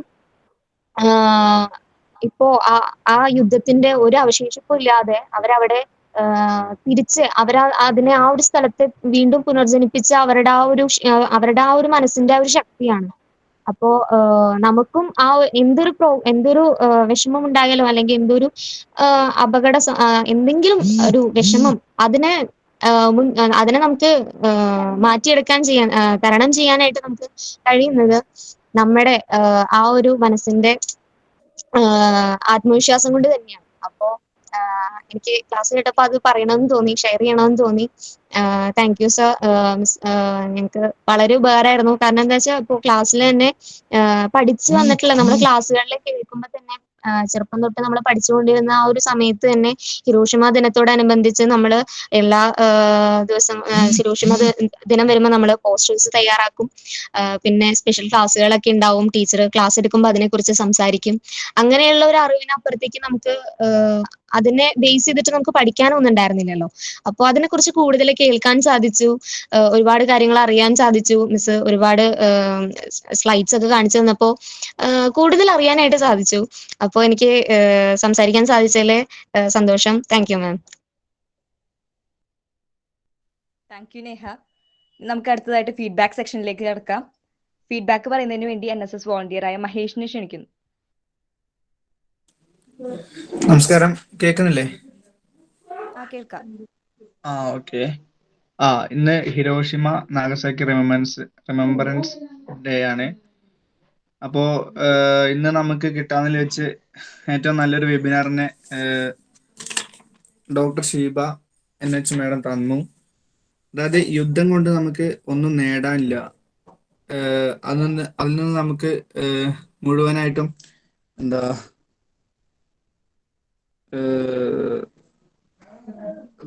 മറ്റേ നാശനഷ്ടങ്ങൾ മാത്രമേ വരാറുള്ളൂ, അല്ലാതെ അതിൽ നിന്നും വേറൊരു ഒരു പ്രതിവിധിയല്ല, യുദ്ധം ഒന്നിനൊരു പ്രതിവിധിയല്ല എന്നാണ് പറയുന്നത്. അപ്പൊ നമുക്ക് doctor Sheeba madam second world വാർ തുടങ്ങിയതും പിന്നെ അതിന്റെ കാരണങ്ങളും അതിൽ എത്രത്തോളം ഭീകരത ഉണ്ടായിരുന്നു എന്നൊക്കെ നമുക്ക് വ്യക്തമായി പറഞ്ഞു തന്നു. അതിനുശേഷം നാഗസാക്കിയിൽ സംഭവിച്ചിട്ടുള്ള ആ ഒരു അപകടത്തിന് ശേഷം അവിടെയുള്ള മനുഷ്യർക്ക് എത്രത്തോളം ദുരിതങ്ങൾ അനുഭവിക്കേണ്ടി വന്നു എന്നും അത് തിരിച്ച് പഴയ അവസ്ഥയിലേക്ക് ആക്കാനും വളരെ ബുദ്ധിമുട്ട് അനുഭവിച്ചിട്ടുണ്ടെന്ന് നമുക്ക് അറിയാൻ പറ്റുന്നുണ്ട്. അതായത് നമുക്ക് ഈ യുദ്ധം കൊണ്ട് ഒന്നിനൊരു അവസാനം നമുക്ക് കണ്ടുപിടിക്കാൻ പറ്റില്ല. യുദ്ധം ഒന്നിനും ഒരു പ്രതിവിധിയല്ല. ഇതാണ് നമുക്ക് ഈ ഒരു വെബിനാറിൽ നമുക്ക് മനസ്സിലാക്കാൻ പറ്റിയത്. നന്ദി, നമസ്കാരം. Thank U Mahesh. അടുത്തതായി ഫീഡ്ബാക്ക് പറയുന്നതിന് വേണ്ടി ദയയെ ക്ഷണിക്കുന്നു. മനസ്സിലാക്കി ഇന്ന് നമുക്ക് ഡോക്ടർ ഷീബ മാം എടുത്തതായ ക്ലാസ് വളരെ അധികം യൂസ്ഫുൾ ആയിട്ടാണ് എനിക്ക് തോന്നിയത്. കാരണം ഇതുവരെ അറിയാൻ സാധിക്കാത്ത കുറെ കാര്യങ്ങൾ മാം നമുക്ക് സ്ലൈഡ്സിലൂടെ എല്ലാം മനസ്സിലാക്കി തന്നു. അതുകൂടാതെ ഇത്തരത്തിലുള്ള ബോംബുകൾ നമ്മൾ ജീവിച്ചിരിക്കുന്നതിന് മാത്രമല്ല അത് എഫക്ട് ചെയ്യുന്നത്, ഇനി വരും തലമുറയെയും അവരുടെ പ്രതീക്ഷകളും എല്ലാമാണ് ഇത് കാരണം ഇല്ലാതാവുന്നതെന്നും എല്ലാം മാം നമുക്ക് വളരെ വ്യക്തമായി തന്നെ പറഞ്ഞു തന്നു. ഇതുകൂടാതെ ഇത്തരം പ്രവണതകളെ നമ്മൾ എതിർത്ത് നിൽക്കാനും മാമിന്റെ ഈ ഒരു ക്ലാസ് വളരെയധികം ഫലമായി തോന്നി. Thank you ma'am. Thank you ദയ. സോ ഇനി അടുത്തതായി നമുക്ക് ഫീഡ്ബാക്ക് വരുന്നതിന് വേണ്ടി ഋതികയെ ക്ഷണിക്കുന്നു. ഹലോ മാം, നമ്മൾ പണ്ട് തൊട്ടേ ചെറുപ്പം മുതലേ കേൾക്കുന്നതാണ് ഈ നാഗസാക്കി ഹിരോഷിമ ദുരന്തങ്ങളെ പറ്റിയിട്ട്. പക്ഷെ നമുക്ക് മിക്ക ആളുകൾക്കും അതിൻ്റെ ചരിത്രപരമായ കാര്യങ്ങളൊന്നും അധികം അറിയണ്ടായിരിക്കില്ല. അതെങ്ങനെ ഉണ്ടായി അതൊന്നും അറിയണ്ടായിരുന്നില്ല. അപ്പോൾ അതൊക്കെ വളരെ സിമ്പിളായിട്ട് തന്നെ മാം പറഞ്ഞു തന്നു. അതൊക്കെ വളരെ നന്നായിട്ട് തന്നെ ഞങ്ങൾക്ക് മനസ്സിലായി എന്ന് വിശ്വസിക്കുന്നു. പിന്നെ നമ്മുടെ ഈ വാരം എന്നൊക്കെ പറഞ്ഞു കഴിഞ്ഞാൽ ഈ വാറും അതുപോലെ വെറുപ്പും ദേഷ്യവും പ്രതികാരവും ഇതെല്ലാം നമുക്ക് നമ്മുടെ ലോകത്തിന് എത്രമാത്രം ദുരന്തങ്ങളാണ് നൽകുന്നതെന്ന് നമുക്ക് ഇതിൽ നിന്ന് തന്നെ നമുക്ക് മനസ്സിലാക്കാൻ സാധിക്കും. അതുപോലെ തന്നെ സയൻസ് എന്ന് പറയുന്നത് നമുക്ക് ശരിക്കും ഒരുപാട് നല്ല നല്ല കാര്യങ്ങൾ ചെയ്യാനായിട്ട് ഉപയോഗിക്കേണ്ടതാണ്. അതിന് പകരമായിട്ട് നമ്മൾ അതിനെ ദുരുപയോഗം ചെയ്യുമ്പോൾ അത് എത്രമാത്രം നാശനഷ്ടങ്ങളാണ് സംഭവിക്കുന്നത്, അല്ലെങ്കിൽ അത് എത്രമാത്രം ദുരന്തങ്ങളാണ് നമ്മുടെ ലോകത്തിന് തരുന്നതെന്നും നമുക്ക് ജസ്റ്റ് ചിന്തിച്ചാൽ തന്നെ മനസ്സിലാക്കാൻ സാധിക്കും. അപ്പം അതിനെക്കുറിച്ചൊക്കെ വളരെ ഡീറ്റെയിൽ ആയിട്ട് പറഞ്ഞു തന്നതിന് ഒരുപാട് നന്ദി. അതുപോലെ തന്നെ ഒരുപാട് ഞെട്ടിക്കുന്ന ഇൻഫോർമേഷൻസും മാം തന്നു. വളരെ നല്ല വെബിനാർ തന്നെയായിരുന്നു. നമ്മൾ ന്യൂ ജനറേഷൻ ആയിട്ടുള്ള ആളുകൾക്ക് വളരെ ഹെൽപ്ഫുള്ളും നമ്മൾ കേട്ടിരിക്കേണ്ടതുമായിട്ടുള്ള കാര്യങ്ങൾ തന്നെയായിരുന്നു.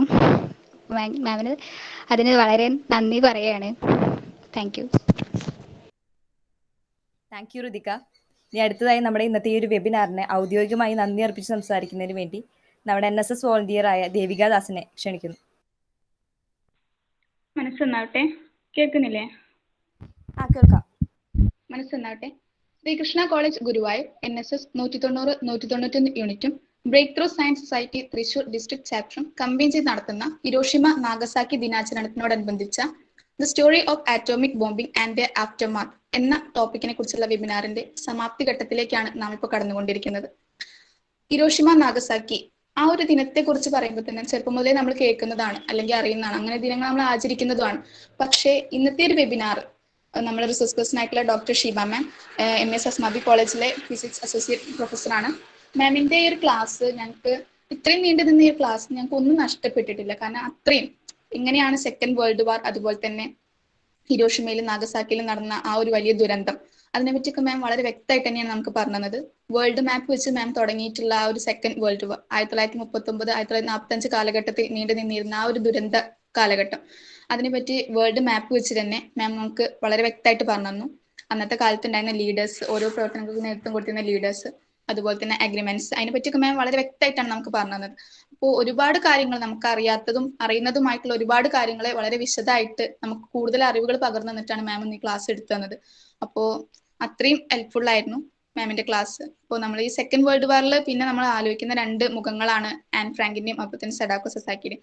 അങ്ങനെ നമുക്ക് ഈ ഒരു വേൾഡ് വാർ, അതുപോലെ തന്നെ ഹിരോഷിമ നാഗസാക്കി ആ ഒരു ദുരന്തം, അതിൽ നമുക്ക് ഇനി ഒന്നും കൂട്ടിച്ചേർക്കാനില്ല. കാരണം അത്രയും അതിന് വേണ്ട എല്ലാ ഇമ്പോർട്ടന്റ് കാര്യങ്ങളും നമുക്കൊരു പ്രസന്റേഷൻ എന്നുള്ള രൂപത്തിൽ സ്ലൈഡ്സ് ഒക്കെ ഉപയോഗിച്ചിട്ട് തന്നെ മാം നമുക്ക് വളരെ വ്യക്തമായിട്ട് പറഞ്ഞു തന്നിട്ടുണ്ട്.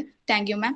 അതുപോലെ മാം സെക്കൻഡ് വേൾഡ് വാറിന് ആഫ്റ്റർ സെക്കൻഡ് വേൾഡ് വാറിന് ശേഷമുള്ള കോൾഡ് വാർ, അതുപോലെ തന്നെ nuclear winter, nuclear weapons, Korean war, Vietnam war, അങ്ങനെ ഒരുപാട് വാറിനെ പറ്റിയും അതിന്റെ ബെനിഫിറ്റ്സും അതിന്റെ ദോഷങ്ങളും എല്ലാത്തിനെ കുറിച്ചും മാം വളരെ വ്യക്തമായിട്ട് പറഞ്ഞു തന്നു.